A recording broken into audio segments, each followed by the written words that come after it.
দুবলাগাড়ি ঈদগাহ হাফেজি মাদ্রাসা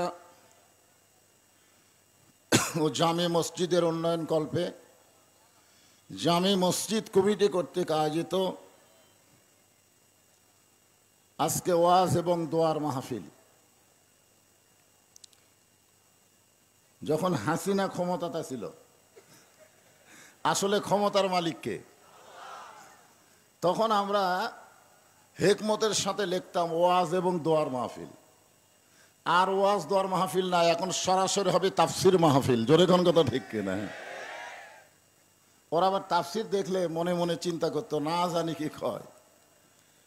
তো যাই হোক, আজকের এই মাহফিলে আল্লাহ তাআলা যেনাকে সম্মানিত সভাপতির আসনে কবুল করেছেন, মোহাম্মদ আনোয়ার হোসেন রিপন ঠিকাদার, আজকের এই মাহফিলে সম্মানিত সভাপতিকে অন্তরের অন্তঃস্থল থেকে আমি শুভেচ্ছা জ্ঞাপন করছি।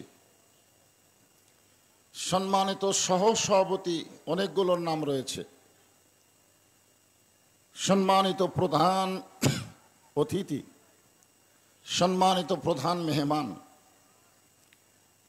দুইজনে আপনাদের অত্যন্ত পরিচিত মানুষ।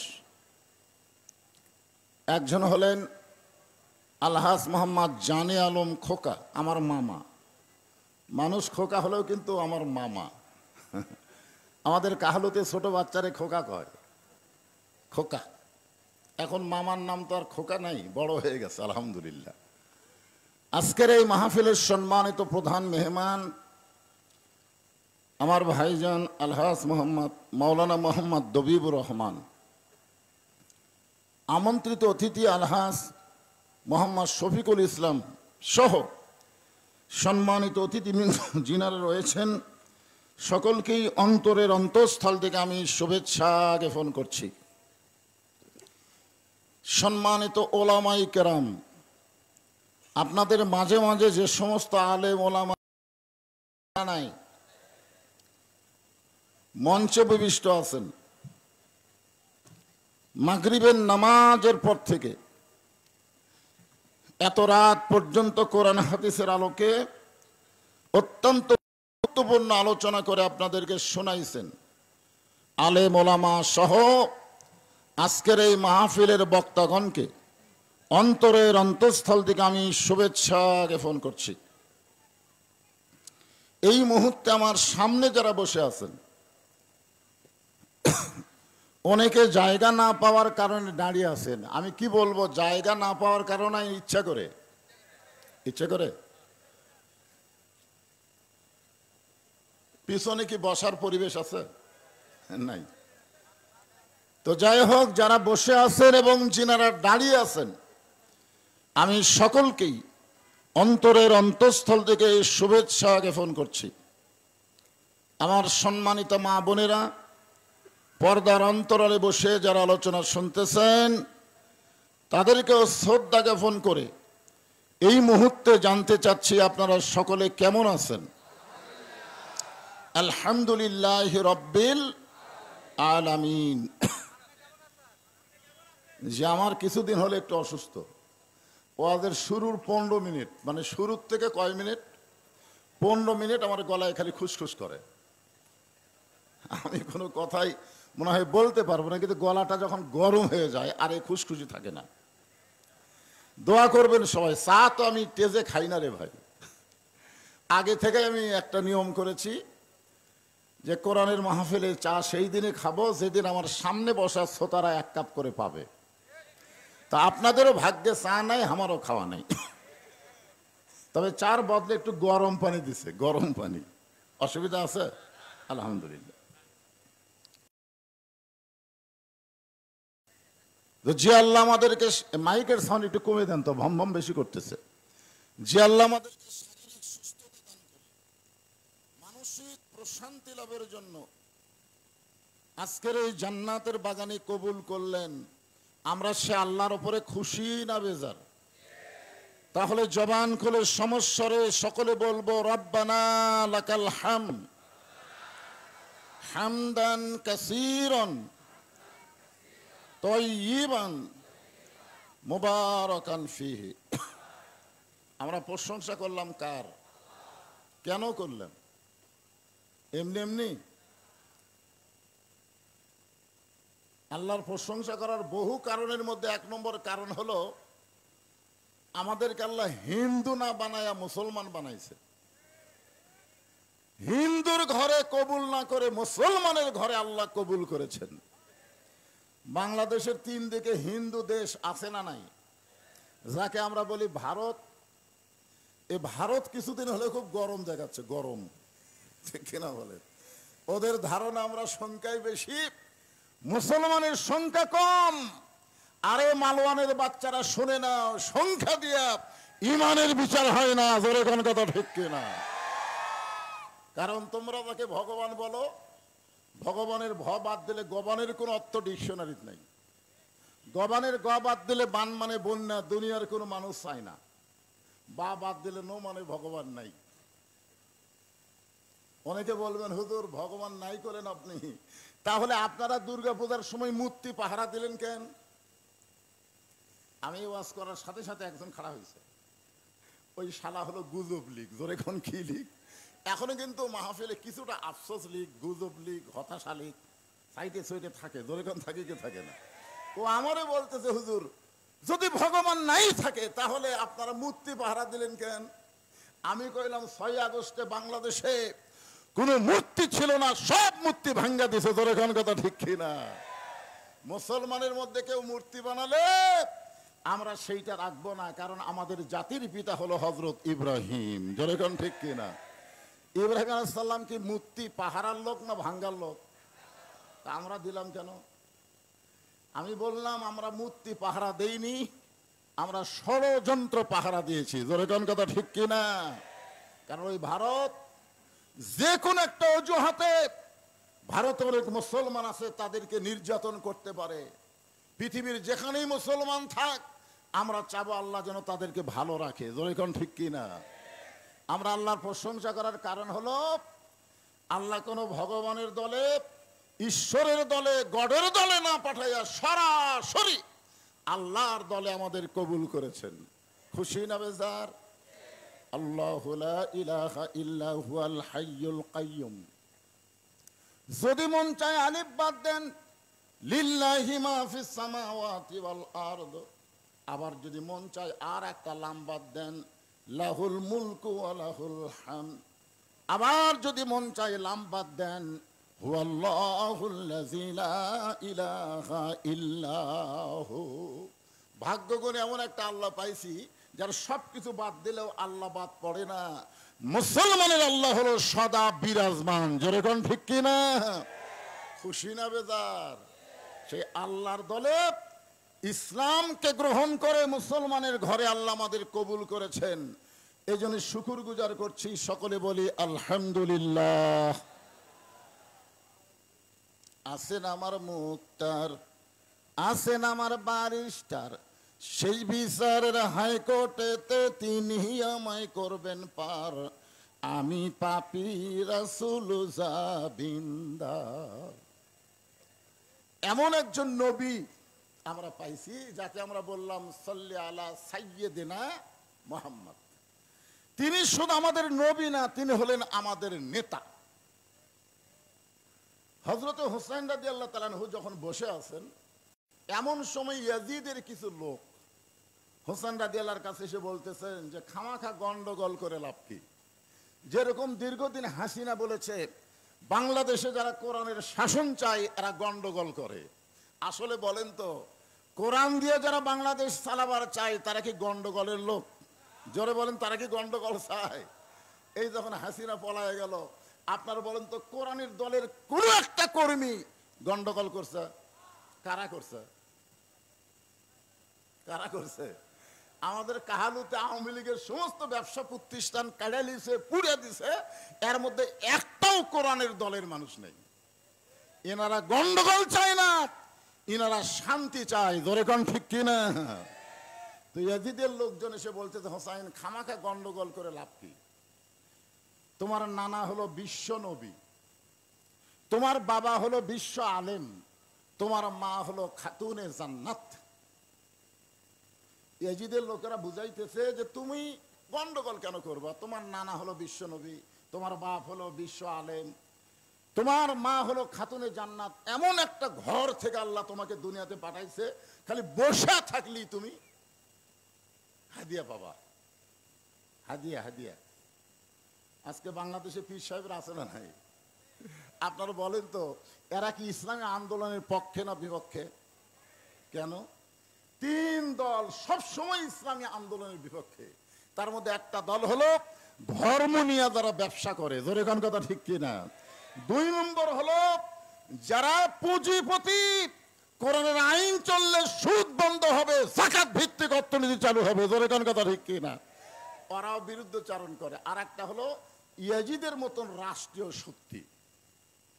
এরা সবসময় মনে করে যে কোরআন চালু হলে তো আমাদের দিন শেষ। কয় শ্রেণী কইলেন? সঙ্গে সঙ্গে হোসাইন দাঁড়িয়ে গেলেন। এতক্ষণ কি আছিলেন? বসে আছিলেন। এবার দাঁড়িয়ে বললেন, রে ইয়াজিদের সামসারা। কার সামসা? তোমরা যদি আল্লাহর বান্দা হতে তাহলে এইরকম প্রশ্ন করতে না, আমার নানা শুধু বিশ্ব নবী না, আমার নানা হলো বিশ্ব নেতা। সুবহানাল্লাহ। আপনারা বলেন তো, আমাদের নবী কি শুধু বিশ্ব নবী না বিশ্ব নেতা? আজকে বাংলাদেশে বিশ্ব নবীকে বিশ্ব নেতা যারা না মানে, তারা সাধারণ মানুষকে নেতা বানায় তার পিছনে চামচা হয়ে ঘোরে, জোরে কোন কথা ঠিক কিনা। আপনাকে এসপি হাবিব আরো বহু চামচা ছিল, ছিল কি ছিল না? আমাকে মাঝে মধ্যে মোবাইল করে বলতে, হুজুর শেরপুরে যদি ওয়াজ করবার চান, আমাকে এমপির বিরুদ্ধে কিছু বলা যাবে না। আমি বললাম, তোদের এমপির বিরুদ্ধে একটা কথাও বলি না, আমি ইয়াজিদের বিরুদ্ধে বলি, ফেরাউনের বিরুদ্ধে বলি, আবু জাহেলের বিরুদ্ধে বলি, তোদের এমপির গাওত লাগে কেন? জোরে কোন কথা ঠিক কিনা। আপনারা বলেন তো, আমি 15.5 বছরে ডাইরেক্ট কোনো ওয়াজ করছি? অ্যাঙ্গেলে। আমার ওয়াজ হলো অ্যাঙ্গেলে। কিন্তু 5ই আগস্টের পর অ্যাঙ্গেলের দিন শেষ, এখন ডাইরেক্টের বাংলাদেশ, জোরে কোন কথা ঠিক কিনা। আমার মতন বক্তা আর অ্যাঙ্গেলে কোনো ওয়াজ করবি না, যা মার হবি ডাইরেক্ট। যদি পারো থানার ওসি এসে মাহফিল বন্ধ করে দাও, দেখি তোমার উরেত কত মোটা হচ্ছে, জোরে কোন কথা ঠিক কিনা। আসো আসো, এখন এসে পাহারা দেওয়া লাগবে, মাহফিল বন্ধ করার সাহস কারো থাকবে না, জোরে কোন ঠিক কিনা। হ্যাঁ, একটু মনোযোগ দেন। হোসেন রাদিয়াল্লাহু বললেন, রে ইয়াজিদের সামসারা, তোমরা যদি আল্লাহর বান্দা হতে তাহলে আমার বাবাকে শুধু বিশ্ব আলেম বলতা না, আমার বাবা হলো বিশ্ববীর। আপনারা বলতে, হযরত আলী কি শুধু বিশ্ব আলেম? তিনি কি বিশ্ববীর? বাংলাদেশের যারাই বড় আলেম হবে, তাদেরকে শুধু আলেম হয়ে থাকলে হবে না, বাতিলের বিরুদ্ধে হকের পক্ষে বীর হওয়া লাগবে, জোরে কোন কথা ঠিক কিনা। যে বীর হয়েছে মামুনুল হক, যে বীর হয়েছে আমির হামজা, এদেরকে অন্যায় ভাবে ফাঁসি সরকার জেলের মধ্যে বন্দি করে রাখছিল, জোরে কোন কথা ঠিক কিনা। তাহলে আলেম হয়ে কিতাব মোতালা করবা, তুমি যতই শেরপুরের প্রিন্সিপাল হও, আল্লাহ তোমাকে ছাড়বে না যতক্ষণ বাতিলের বিরুদ্ধে বীরত্ব না দেখাবা, জোরে কোন কথা ঠিক কিনা। 3 নম্বর কি? আমার মা শুধু খাতুনে জান্নাত না। তোমরা বললা যে আমার মা খাতুনে জান্নাত, আমার মা শুধু খাতুনে জান্নাত না, আমার মা হলো ফাতেমা তো জোহরা। এখানে আপনারা বলেন তো, ইয়াজিদের চামচারা কিভাবে মাইনাস করছিল যে তোমার নানা হলো বিশ্ব নবী? কি মাইনাস করছে? নেতা মাইনাস করছে। তোমার বাবা হলো বিশ্ব আলেম, বীর মাইনাস করছে। তোমার মা হলো খাতুনে জান্নাত, জহুরা, এটা মাইনাস করে দিচ্ছে। আজকে আমাদের বাংলাদেশে এরকম কিছু দল আছে না নাই, তারা খালি মাইনাস করে, জোরে কোন কি করে? মাইনাস। এখন আপনারা বলেন, আমাদের নবী কি শুধু বিশ্ব নবী না বিশ্ব নেতা?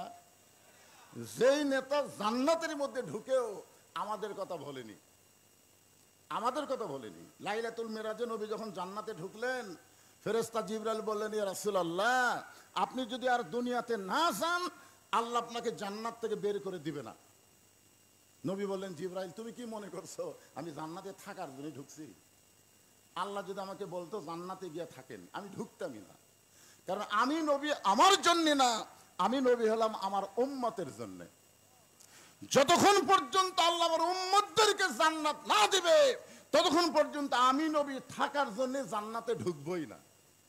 এখন আপনারা একটু জোরে সোরে বলেন, যেই বিশ্ব নেতা জান্নাতের মধ্যে গিয়ে আমাদের কথা বলে নাই, আমরা সেই নেতার পিছনে থাকবো যাই নেতা বিপদে পলে যায়। কুন্ডার পাশে থাকবেন, পলানার পিছনে। যা ভুল করছেন করছেন, আর কোন পলানো কোন নেতার পিছনে আমরা থাকবো না। আমার নেতা, তোমার নেতা বিশ্ব নবী, সবাই বলা লাগবে আমার নেতা, তোমার নেতা বিশ্ব নবীর চরিত্র। এর আগেও আপনাদের শিখাইছি, মনে নেই?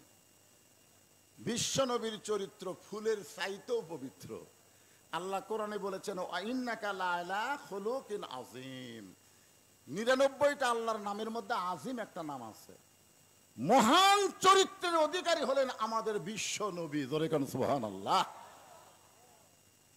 এত সুন্দর নেতা যখন কলেমার দাওয়াত দেওয়া শুরু করলেন, তখন নবী নিজে নিজে চিন্তা করতেছেন, আমি যে নবী হলাম এইটা কার কাছে বলবো, আমি যে নবী এইটা কে বিশ্বাস করবে, এরকম চিন্তা যখন করতেছে, তখনই নবীর বিবির সামনে এসে বলতেছে, ইয়া রাসূলুল্লাহ, আমি আপনাকে সর্বপ্রথম নবী হিসাবে স্বীকার করলাম। নবী মাথাতে হাত দেখায়, আল্লাহ রে, স্বামীরে নবী বলা বউ। 42 বছরের ওয়াজ করতেছি, এখন পর্যন্ত আমার বউ আমাকে হুজুরি কয় না। একদিন 500 টাকা দিয়ে কইলাম, একবার হুজুর কও, আবার 500 টাকা দিলে আর একবার হুজুর কবা। বউ টাকা লিয়া গেলে হাসে, মানে হাসো কেন? হুজুর কতে শরম লাগে। আমি কথা শরম কেন লাগে? বলে জনগণ আপনাকে চিনে না তাই হুজুর কয়, কিন্তু আমি তো চিনি, আপনি কি। হায় হায়, যত জায়গায় কলেমার দাওয়াত দেন, কোরআনের ওয়াজ করেন, নিজের বইয়ের কাছে হুজুর। আর সর্বপ্রথম বিশ্ব নেতা নিজের বিবির কাছে নবী হয়ে গেলেন। আল্লাহ কোরআনে বলেন কানা লাকুম ফি রাসূলিল্লাহি উসওয়াতুন হাসানা। নিঃসন্দেহে নিঃসংকোচে একজনকেই নেতা হিসেবে মেনে নেওয়া যাবে, তিনি হলেন আমাদের নবী। জোরে কোন ঠিক কি না? এই জন্য আল্লাহ বলেছেন আতিউল্লাহ ওয়া আতিউর রাসূল। দেখেন, আতিউল্লাহ ওয়া আতিউর রাসূল, এরপরে আল্লাহ বললেন ওয়া উলিল আমরি মিনকুম। এখানে তো আল্লাহ বলতে পারতেন ওয়া আতিউ উলিল আমরি মিনকুম, কিন্তু আতিউ কেন বললেন না? এটা না বলার পেছনে কারণ হচ্ছে, আমার দবির ভাই বুঝবার পারছে। আপনারা বলেন তো, মসজিদে কোন ইমাম সাহেব যখন নামাজ পড়ায়, মনে করেন আসরের নামাজ 4 রাকাত, কয় রাকাত? 2 বৈঠক দেওয়া লাগে। কয় বৈঠক? 2 রাকাতের পরে একটা, 4 রাকাতের পরে একটা। কিন্তু ইমাম টাইটেল পাস, দাওরা পাস, 3 রাকাতেও বসেছে। এখন আপনারা কি মনে করবেন, হুজুর টাইটেল পাস, দাওরা পাস, এতদিন 4 রাকাত পড়াছে, আজকে 3 রাকাত বসিছে, আমরা কিছুই কম না। কোন লোক যদি কিছু না কর, নামাজ হবে? কেন হবে না? কারণ নবীর তরিকা হলো 2 বার বসা লাগবে 4 রাকাতের ভিতরে। ওই 2ও তো বসিছে, 3ও তো বসিছে, তার মানে নবীর তরিকা কি করছে? মাইনাস করে দিছে। এখন আপনাদের দায়িত্ব কি? আল্লাহু আকবার, আল্লাহু আকবার বলে নেতাকে খাড়া করা। কিন্তু নেতা যদি মনে করে 42 সাল পর্যন্ত আমি উঠবো না, সারা নেতারা এ কাউয়া কুটি গেল রে। আইয়া 2-3 জন ধরে অক্টেজর তুলে দেওয়া লাগে, আর মাইক পায়া বলে খেলা হবে। কেরে পাগলা, খেলবার গেলে মাজাত বল থাকা লাগবে। ধরে কোন কথা ঠিক কি না? কয় পলাবো না রে, পলাবি না। ফখরুলের বাড়িতে নাকি যাবি? বর্তমান ফখরুল সাহেব যেরকম কথা বলতেছে, মনে হয় ওবায়দুল কাদেরের সাথে মিল দিছে। কারণ বিএনপির ফখরুল ইসলাম মাঝে মধ্যে খুব বেয়াসাইজা কথা বলতেছে। ধরে কোন কথা ঠিক কিনা? ইসকনকে নাকি নিষিদ্ধ করা যাবে না, ইসকনকে নিষিদ্ধ করা যাবে না। তারপরে প্রথম আলো ডেইলি স্টারের পক্ষে কথা বলতেছে। আমি বিএনপিদের বলবো, শহীদ জিয়ার আদর্শকে ভুলবেন না, শহীদ জিয়ার আদর্শকে গ্রহণ করে দল করেন, আপনাদের মাঝেও ইসলামের পুরাপুরি ভাব চলে আসবে। ধরে কোন কথা ঠিক কিনা? হ্যাঁ, এ ফখরুল কে রে? আগে কোন দল করছে? এক খোদা দরকার। কি বুঝতেছেন? পলাবি না, পলাইনি। এখন লোকমা দিছে, ইমাম সাহেব মনে করতেছে আমি একটা নেতা মানুষ, টাইটেল পাস, দাওরা পাস, আমি উঠবো না। এখন আপনারা বলেন তো মুসল্লিরা কার পক্ষে যাবে? নেতার পক্ষে না যে লোক মাতিছে তার পক্ষে? কথা কয় না। তার মানে কি বুঝলেন? নেতা তোমার পিছনে আমরা ততক্ষণ আনুগত্য করব যতক্ষণ তুমি আল্লাহর হুকুম নবীর তরিকা মোতাবেক নামাজ পড়াবা। তুমি নবীর তরিকা বাদ দিয়ে ইচ্ছা মতো উঠবস করবা, তোমাকে আমরা মানব না। অউলিল আমরি মিনকুম দিয়ে আল্লাহ বুঝাইলেন আমিরদেরকে ততক্ষণ পর্যন্ত মানা যাবে আমিরেরা যতক্ষণ নবীর তরিকা মোতাবেক চলবে। জোরে কোন কথা ঠিক কি না? খুব খেয়াল করে শুনবেন। তো এখন আমরা সবাই আল্লাহর কোরআন অনুযায়ী বাংলাদেশ যদি চলাবার চাই, আমাদের করণীয় কি? এইটাকে সামনে নিয়ে আমি যে আয়াতে কারিমা তেলাওয়াত করেছি আপনাদের সামনে আলোচনা করব। আয়াতটা আর একবার তেলাওয়াত করি। ইয়া আইয়ুহাল্লাযীনা আমানুস্তাঈনু বিস-সাবরি ওয়াস-সালাহ ইন্নাল্লাহা মা'আস-সাবিরিন। আপনারা বলেন তো, কোরআন দিয়ে যখন বাংলাদেশ চালু হবে, যিনি বাংলাদেশের প্রধানমন্ত্রী হবেন তার 1 নম্বর দায়িত্ব কি? নামাজ পড়া না কায়েম করা? আল্লাহ কোরআনে বলতেছেন 4টা কাজ করা লাগবে, 4টার মধ্যে ওর 1 নম্বর আছে। আল্লাযীনা ইম্মাক্কান্নাহুম ফিল আরদ। মুসলমানের মধ্যে কাউকে যখন ক্ষমতার চেয়ারে দেওয়া হবে তার 1 নম্বর দায়িত্ব হলো আকামুস সালাত, নামাজ কায়েম করা। আচ্ছা, সরকার যদি নামাজ কায়েম করে তাহলে আমাদের ছেলেদের চরিত্র কেমন হবে? কয় ভোট দিবি? আপনারা বলেন তো, যারা 1,10,000টা ভোট দিছে খুঁজলে দেখবেন ওই শালারা জুম্মার নামাজও পড়ে না। ধরে কথা রেখে না, কারণ আল্লাহ কোরআনে বলতেছেন ইন্নাস সালাতা তানহানিল ফাহশাই ওয়াল মুনকার। একমাত্র নামাজই পারে মানুষকে যাবতীয় খারাপি থেকে, অশ্লীলতা থেকে বাঁচায় দিতে। ধরে কাল সুবহানাল্লাহ। তাহলে সরকারের দায়িত্ব কি? নামাজ কায়েম করা। ওর কাছে যতই 4G 5G মোবাইল থাক, ওই অকাম করবি না। করবার গেলেই মনে হবে কেউ না দেখলেও তোমাকে আল্লাহ দেখ। সেই নামাজকে নিয়ে আজকের আলোচনা হবে। আমার মা বোনেরা যারা পর্দার অন্তরে বসে আছেন, আপনারাও মনোযোগ দিয়ে শুনবেন। 1 নম্বর হলো নামাজ। আল্লাহ বলতেছেন যদি তোমরা কিছু পাবার চাও তাহলে ধৈর্য আর নামাজের ভিতর দিয়া চাও। নামাজ শুধু পড়লে হবে না, সেই নামাজের মধ্যে ধৈর্যের শিক্ষা নেওয়া লাগবে। একটু মনোযোগ দিয়ে শুনবেন। নবী যখন মক্কায় ছিলেন তখন নামাজ পাইছেন, কিন্তু নামাজ কায়েম করতে পারেন নাই। নবী কিন্তু নবুয়তের 10ম বৎসরে মেরাজ হয়েছে। ওই মেরাজের মধ্যেই নবী 5 ওয়াক্ত নামাজ পাইছেন। এই নামাজ পাওয়ার পর 3 বছর তিনি মক্কায় ছিলেন, কিন্তু নামাজ কায়েম করতে পারেন নাই। নামাজ কায়েম করার জন্য আল্লাহ তাআলা নবীকে হিজরত করে মদিনায় পাঠিয়ে দিলেন। মদিনায় যাওয়ার পরে নবী যখন মদিনাকে রাষ্ট্র ঘোষণা করলেন, নবী যখন প্রেসিডেন্ট হয়ে গেলেন, ওই সময় নামাজ কায়েম করলেন। সুবহানাল্লাহ বলেন না কেন? কারণ মক্কাত নামাজ পাশে নবী আসলো ইমাম আর আবু জেহেল হচ্ছে নেতা। নবী দেখলো না রে, হুজুররা যত ইমাম হোক আর আবু জেহেল মার্কা মানুষ যখন নেতৃত্বের আসনে থাকবে, তখন নামাজ কায়েম করতে গেলে কি লাগবে? ইসলামী রাষ্ট্র। নবী নামাজ কায়েম করলেন। আসরের নামাজ 5 ওয়াক্ত নামাজের মধ্যে কি নামাজ? আসরের নামাজ। হ্যাঁ, এই 5 ওয়াক্ত নামাজের মধ্যে আসরের নামাজের গুরুত্ব কিন্তু খুব ভালো। আসরের আগেও 2 ওয়াক্ত, আসরের আযান দিলেন। পৃথিবীর সর্বশ্রেষ্ঠ মুয়াজ্জিন আজান দেয়, সে আজান মুসল্লির কানে ঠিক মতো যায় না। আর হযরত বিলাল যখন আজান দেয়, ওই আজান আল্লাহর আরশ পর্যন্ত পৌঁছে যায়। আপনারা বলেন তো, সব মুয়াজ্জিনের চাইতে বেলালের আজানের গুরুত্ব কেন বেশি? আমার এলাকার এক মুয়াজ্জিন আমারে কয়, হুজুর এই ফজরের আজান দিবার গেলে মুসল্লি না আসলেও কুত্তে আসে। ধরে এখন কি আসে? যে আজান শুরু করি, এই কুত্তারা যে কুত থাকে দৌড়ে আসে, খালি মসজিদের জানলার কাছে পাও তুলে করে। তো হুজুর এই কুত্তাগুলো আমার আজানের লোকমা দেয় কেন? মানে আমি আজান দিবার চাই মাইকও তো ওই কুত্তার শব্দ যায়। আমি আমাকে বললো হুজুর এমন কোনো দোয়া আছে যে দোয়া দিয়ে কুত্তে আসবে না? আমি বললাম মুয়াজ্জিন সাহেব কুত্তে আসবে না, একটা দোয়া আছে। বলে হুজুর সেই দোয়াটা কি? আমি বললাম আপনার ছেলে মেয়ে আছে? হ্যাঁ। ওরা কি নামাজ পড়ে?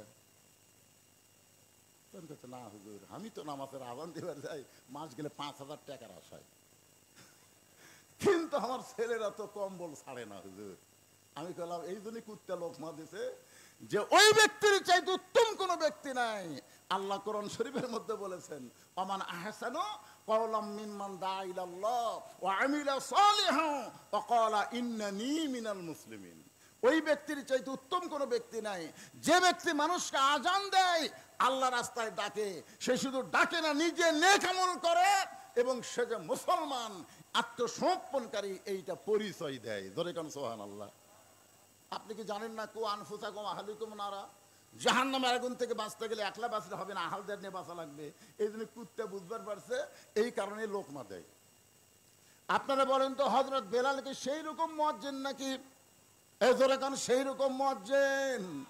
আল্লাহর আরশ পর্যন্ত তার আযানের ধ্বনি আল্লাহ পৌঁছায় দেয়। সেই বেলাল আসরের আজান দিয়েছে, চারিদিক থেকে সাহাবীরা পঙ্গপালের মধ্যে মতো মসজিদ নববীর মধ্যে ঢুকে গেছে। যখন নামাজের সময় হয়েছে, আল্লাহর নবী মেহরাবের মধ্যে ঢুকেছে, হযরত বেলাল নামাজের আকামত শুরু করলেন। ইমাম যখন মেহরাবের মধ্যে ঢুকবে তখন মুয়াজ্জিন আকামত দিবে। কতকামাতি সালা না বলা পর্যন্ত ইমাম কেবলামুখী হবার পারবে না। আমার কথাটা দিয়ে খেয়াল করবেন, ইমাম মানে কি শুধু মসজিদের ইমাম না, ইমাম মানে হচ্ছে নেতা। এখন ইমামকে দেখা লাগবে যে আওয়ামী লীগেরা কি সামনে কাতার করতেছে, বিএনপি কি 2 নম্বরের দাঁড়াচ্ছে, জাতীয় পার্টি 3 নম্বর কাতারে, আর যুদ্ধ অপরাধী জামাত হলো 4 নম্বর। ইমাম মানে কি? কথা কান, ইমাম মানে কি? দেখা যাচ্ছে একটা কালো মানুষের কাছে একটা ফর্সা মানুষ দাঁড়াবার চাচ্ছে না, একটা গরিবের কাছে একটা ধনী দাঁড়াবার চাচ্ছে না। আল্লাহ রাসূল বলেছে আবু বকর তোমার কাছে বেলালকে দাঁড়ানোর সুযোগ দাও, ওসমান তোমার কাছে আম্মারকে দাঁড় করাও। ধরে কোন সুবহানাল্লাহ। একজন লম্বা, একজন খাটো, একজন ধনী, একজন গরিব, একজন কালো, একজন ফর্সা, সব কাতারবদ্ধ হয়ে দাঁড়াও। যতক্ষণ কাতার সোজা না হয়েছে ততক্ষণ নবী কেবলামুখী হয়নি।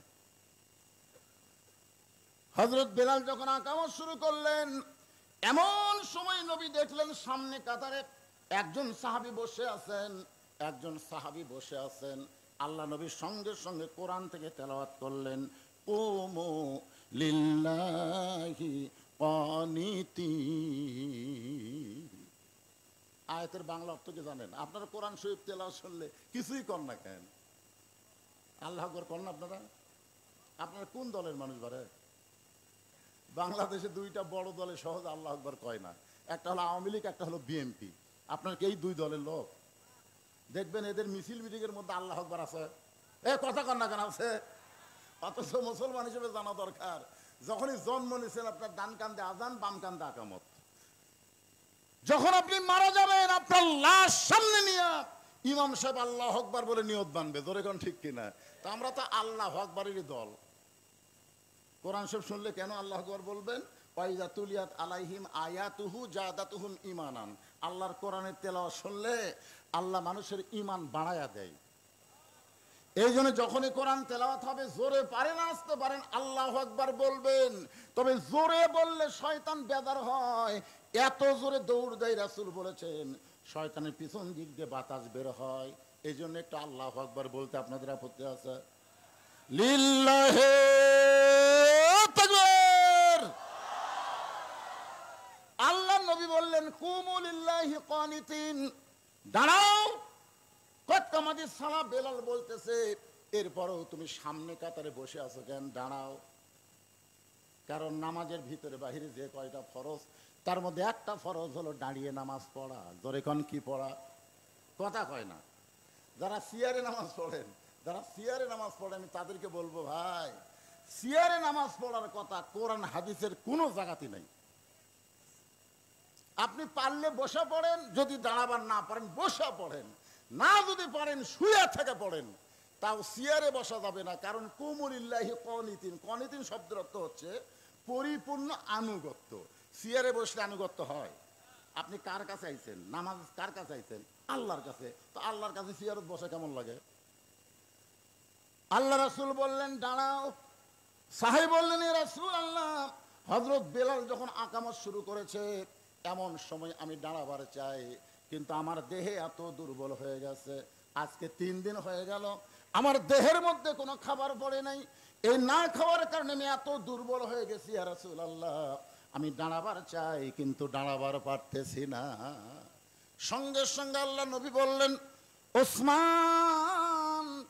নবী যখন মদিনার রাষ্ট্রপতি ছিলেন ওই সময় নবীর কয়েকটা মন্ত্রী ছিল, ধর্মমন্ত্রীর নাম হলো আবু বকর। জোরে কোন ধর্মমন্ত্রীর নাম কি? সবাই একটু হোহা করেন। ধর্মমন্ত্রীর নাম কি? আইনমন্ত্রী হলেন হযরত ওমর, আইনমন্ত্রী হলেন হযরত ওমর, আর শিক্ষামন্ত্রী হলেন হযরত আলী, আর অর্থমন্ত্রী হলেন ওসমান গনি। আমি এখানে কয়টা মন্ত্রীর নাম করলাম? 1 নম্বর হলো ধর্মমন্ত্রী, নাম কি? আবু বকর। আইনমন্ত্রী ওমর। আর বাংলাদেশের আইনমন্ত্রী শালা নৌকা ধরা পড়ছে পারে, যে নৌকা নৌকা সারা জীবন করলো ওই নৌকায় ওকে কাল হয়ে গেল। ধরে কর কথা ঠিক কিনা? লঙ্গি পরে এক 60 গাঁত দাস যখন ধরলো, ধরার পর নিয়ে যাচ্ছে তখন চোখ টেরা করে, কি কেউ চিনবার পারতেছে না, কারণ দাড়ি কামাছে, মাথাত কলপ দিছে। চিনবি কে? দেখো এটা কে? কয় দরবেশ বাবা। হায় হায় কি সুন্দর সাদা দাড়ি। কয় সব কামাছে, বিপদ পড়লে দাড়ি থাকে। আর এই হলো ধর্মের নামে মিথ্যাবাদী, যারা মাথায় টুপি দিয়ে মুখে দাড়ি রাখে আবার বিপদে কামায় ফেলে। ধরে কোন কথা ঠিক কিনা? এত বিপদ গেছে, আল্লাহর কোরআনের দলের লোকেরা কি দাড়ি কামাছে? ধরে কোন দাড়ি কামাছে? হ্যাঁ। আইনমন্ত্রী আনিসুল হক আইনের নামে যত অন্যায় করেছে আমাদের বাংলাদেশে, ভালো ভালো মানুষগুলোকে অন্যায় ভাবে জেলের মধ্যে ঢুকাইছে, এমনকি অনেককে জেলের মধ্যে থেকে ফাঁসির মঞ্চে নিয়ে গেছে। জোরে কোন কথা ঠিক কিনা? এই আইনমন্ত্রী। 1 নম্বর ধর্মমন্ত্রী হও আবু বকর। আপনারা একটু চিন্তা করে দেখেন আল্লাহ নবী ধর্মমন্ত্রী আবু বকরকে কেন বানালেন? কারণ ধর্মমন্ত্রীর সাথে আবু বকরের চরিত্রের মিল আছে। সুবহানাল্লাহ খান। একদিন ফেরেশতা জিবরাইল মসজিদ নববীর মধ্যে এসে বলে ইয়া রাসূলুল্লাহ, আল্লাহ পাক আপনাকে সালাম দিয়েছে। সঙ্গে সঙ্গে নবী খুশি হয়ে বললেন ওয়া আলাইকুমুস সালাম ইয়া আল্লাহ। জিবরাইল বলতেছে ইয়া রাসূলুল্লাহ, শুধু আল্লাহ পাক আপনাকে সালাম দেয়নি, আপনার ধর্মমন্ত্রীকেও আল্লাহ সালাম দিয়েছে। নবী বলেন জিবরাইল, আল্লাহর ওহী নিয়ে তুমি আমার কাছে আসো, তুমি না হয় আল্লাহর সালাম আমাকে দিলে, কিন্তু আমার আবু বকরের কাছে আল্লাহর সালাম কে দিবে? জিবরাইল বলতে হুজুর আমার যাওয়ার সুযোগ থাকলে আমি দিতাম, কিন্তু আমার তো যাওয়ার সুযোগ নাই। এখন আল্লাহর সালাম আপনাকেই আবু বকরের কাছে পৌঁছাতে হবে। আল্লাহ রাসূল বললেন জিবরাইল, কোন আমলের কারণে আরশের আল্লাহ আবু বকরকে সালাম দেয় তুমি কি বলতে পারো? জিবরাইল বলতেছে ইয়া রাসূলুল্লাহ আমি জানি না। রাসূল বলতেছে আমিও জানি না। জিবরাইল বলতেছে হুজুর আপনিও জানেন না, আমিও জানি না কোন আমলের কারণে আল্লাহ আবু বকরকে সালাম দেয়। যদি আপনি জানতে চান তাহলে একটু তদন্ত করে জেনে নেন। দুনিয়ার সবাই যখন ঘুমায় গেছে এমন সময় আল্লাহ নবী আবু বকরকে কেন আল্লাহ সালাম দিছে এইটা তদন্ত করার জন্য চুপি চুপি আবু বকরের বাড়ির কাছে গিয়ে দেখে ঘরের ভিতর থেকে ছোট বাচ্চার মতন ফোঁফায় ফোঁফায় কাঁদতেছে। কে কান্দে এমন করে? আর একটু জানলার কাছে গিয়ে নবী কান ফেলায় শোনে, যে কাঁদতেছে সে আর কেউ না, 1 নম্বর জান্নাতি হযরত আবু বকর। এই দুনিয়াতে 10 জনকে জান্নাতের সার্টিফিকেট দেওয়া হয়েছে। কয়জন আপনারা জানেন না? আশারে মুবাশশারা জানেন? নাম জানেন? খালি 10 জন সাহাবী করলে হবে না, তোদেরকে নামও জানা লাগবে। এই ছেলেরে ভারতের কয়টা নায়ক নায়িকা তাই তোমরা খবর করো। মেসি নেইমারের নাম তোমাদের ভিতরে মুখস্থ থাকে। আর আশারে মুবাশশারা ইমাম মালিক বলেছেন এই 10 জন সাহাবীর নাম সবসময় যারা মুখস্থ বলতে পারবে ওই ব্যক্তিরা যখন মৃত্যুর বিছানায় দুর্বল হয়ে পড়বে, এই 10টা সাহাবীর রুহানি তাওয়াজ্জুহ আল্লাহ তার প্রতি নাজিল করে ঈমানের কলেমা তার মুখে আল্লাহ জারি করে দিবে। কয়জন? নাম কোন? 1 নম্বর আবু বকর, 2 নম্বর ওমর, 3 নম্বর ওসমান, 4 নম্বর আলী, 5 নম্বর আব্দুর রহমান ইবনে আউফ, 6 নম্বর হলো জুবাইর, 7 নম্বর তালহা, 8 নম্বর সাদ ইবনে আবি ওয়াক্কাস, 9 নম্বর হলো আবু সাঈদ, আর 10 নম্বর হলো উবাদা ইবনুল জাররাহ। আল্লাহ রাসূল বলেছেন, আমার সমস্ত উম্মতের নেকি যদি এক পাল্লায় দেওয়া হয়, আর আবু বকরের এক রাতের নেকি যদি অন্য পাল্লায় দেওয়া হয়, সমস্ত উম্মতের নেকির চাইতে আবু বকরের নেকির ওজন বেশি হবে। সেই মানুষ কাঁদতেছে, আশ্চর্য। কে সবাই ঘুম পাড়ে, আমার আবু বকর এমন করে কান্দে কেন? নবী কিছুই বললেন না। ফজরের নামাজ পর সালাম ফিরাই নবী সাহাবীর দিকে মুখ ঘুরালেন। নবী মুখ ঘুরাই দেখে আবু বকরের চোখ দুইটা রক্তের মতন লাল। রাসূল বলে, আবু বকর, তোমার সঙ্গে আমার গোপন কিছু গল্প আছে। যেই মাত্র রাসূল বলেছেন তোমার সঙ্গে আমার গোপন কিছু গল্প আছে, সমস্ত সাহাবীরা মসজিদ থেকে বের হয়ে যাচ্ছে। জোরে কোন সুবহানাল্লাহ। যেই বলছে তোমার সঙ্গে আমার গোপন কিছু গল্প আছে, সাহাবীরা বুঝতেছে যে আমরা থাকলে তো আর গোপন গল্প হবি না। এই জন্য সব সাহাবী মসজিদ থেকে বের হয়ে যাচ্ছে। নেতা কারে কয় চিন্তা করেন। এখন যদি ইমাম সাহেব বলে, মুয়াজ্জিন সাহেব তোমার সঙ্গে আমার গোপন কিছু গল্প আছে, তখন মুসল্লিরা বলবে, হুজুর তাহলে মুয়াজ্জিন কে আপনি বেড়া যান, আপনি বেড়া যান। কারণ বেতন দিয়ে ইমাম থসে তো নেতাগিরি মানে না। জোরে কোন কথা ঠিক কি না? এখনকার কত ইমাম মসজিদের মুতল্লির চামচা হচ্ছে।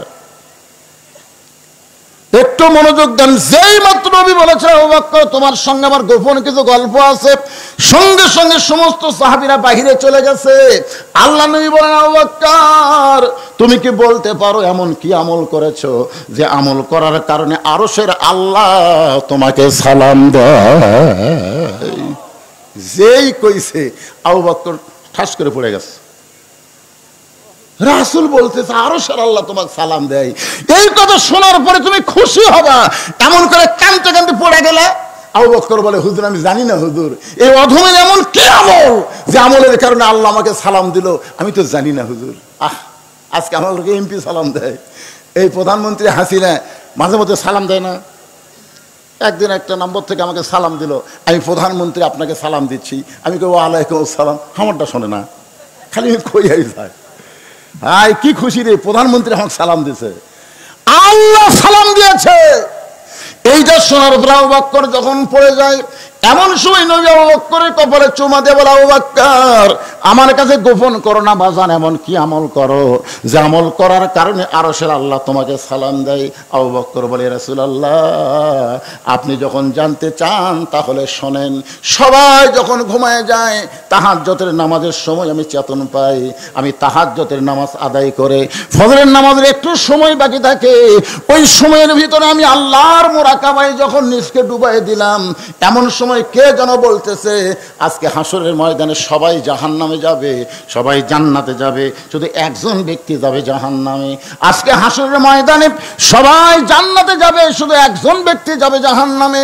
আবু বকর বলে, আমার এত ভয়, ওই একজন ব্যক্তি যদি আবু বকর হয়। সঙ্গে সঙ্গে নবী আবু বকরকে বুকের মধ্যে নিয়ে বলতেছে, ইন্না আকরামাকুম ইনদাল্লাহি আতকাকুম, যার কলিজার মধ্যে আল্লাহর যত বেশি ভয়, তার জন্য আরশের আল্লাহর সালাম হয়। এখন বলেন ধর্মমন্ত্রী হিসেবে আবু বকর কেমন? নামে ঠিক আছে তো? আইনমন্ত্রী হিসেবে হযরত উমর কেমন? ভালো। দেখুন কেমন আইন তার মধ্যে, লম্বা জুব্বা পরে খুতবা দিচ্ছে, অর্ধ পৃথিবীর খলিফা। আইন কারে কয় একটু দেখেন। মাঝখান থেকে এক সাহাবী দাঁড়িয়ে বলতেছে, আমিরুল মুমিনিন আমাকে খাটো পাঞ্জাবি দিয়ে আপনি লম্বা জুব্বা পরে খুতবা দেন, যতক্ষণ পর্যন্ত আপনার লম্বা জুব্বার ওয়াজ না করবেন আপনার কোনো ওয়াজ আমরা শুনবো না, কোনো খুতবাই শুনবো না। ওমর ফারুকের চোখ দিয়ে দর দর করে পানি পড়তেছে। এমন সময় আব্দুল্লাহ ইবনে ওমর, ওমর ফারুকের সন্তান, বাবার পাশে দাঁড়ায় বলে, রে নবীর সাহাবীরা, আমার বাবার লম্বা জুব্বা দেখে তোমরা বাবার খুদ্া শুনবা না। তোমরা কি জানো আমার বাবার জুব্বা লম্বা হওয়ার কারণ কি? তোমরা লক্ষ্য করে দেখো, খাটো পাঞ্জাবি হলেও তোমরা নতুন কাপড় পরে আইছো, কিন্তু আমার পরে নতুন কোনো কাপড় নাই।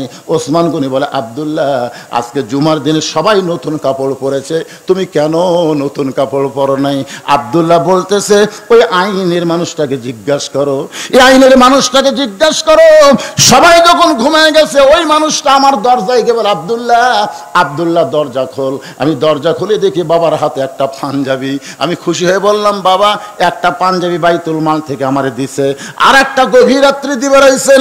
ওমর ফারুক বললেন, ইন্নাল্লাহা ইয়ামুরুকুম আন তুআদ্দুল আমানাতি ইলা আহলিহা ওয়া ইযা হাকামতুম বাইনান নাস আন তাহকুমু বিল আদল।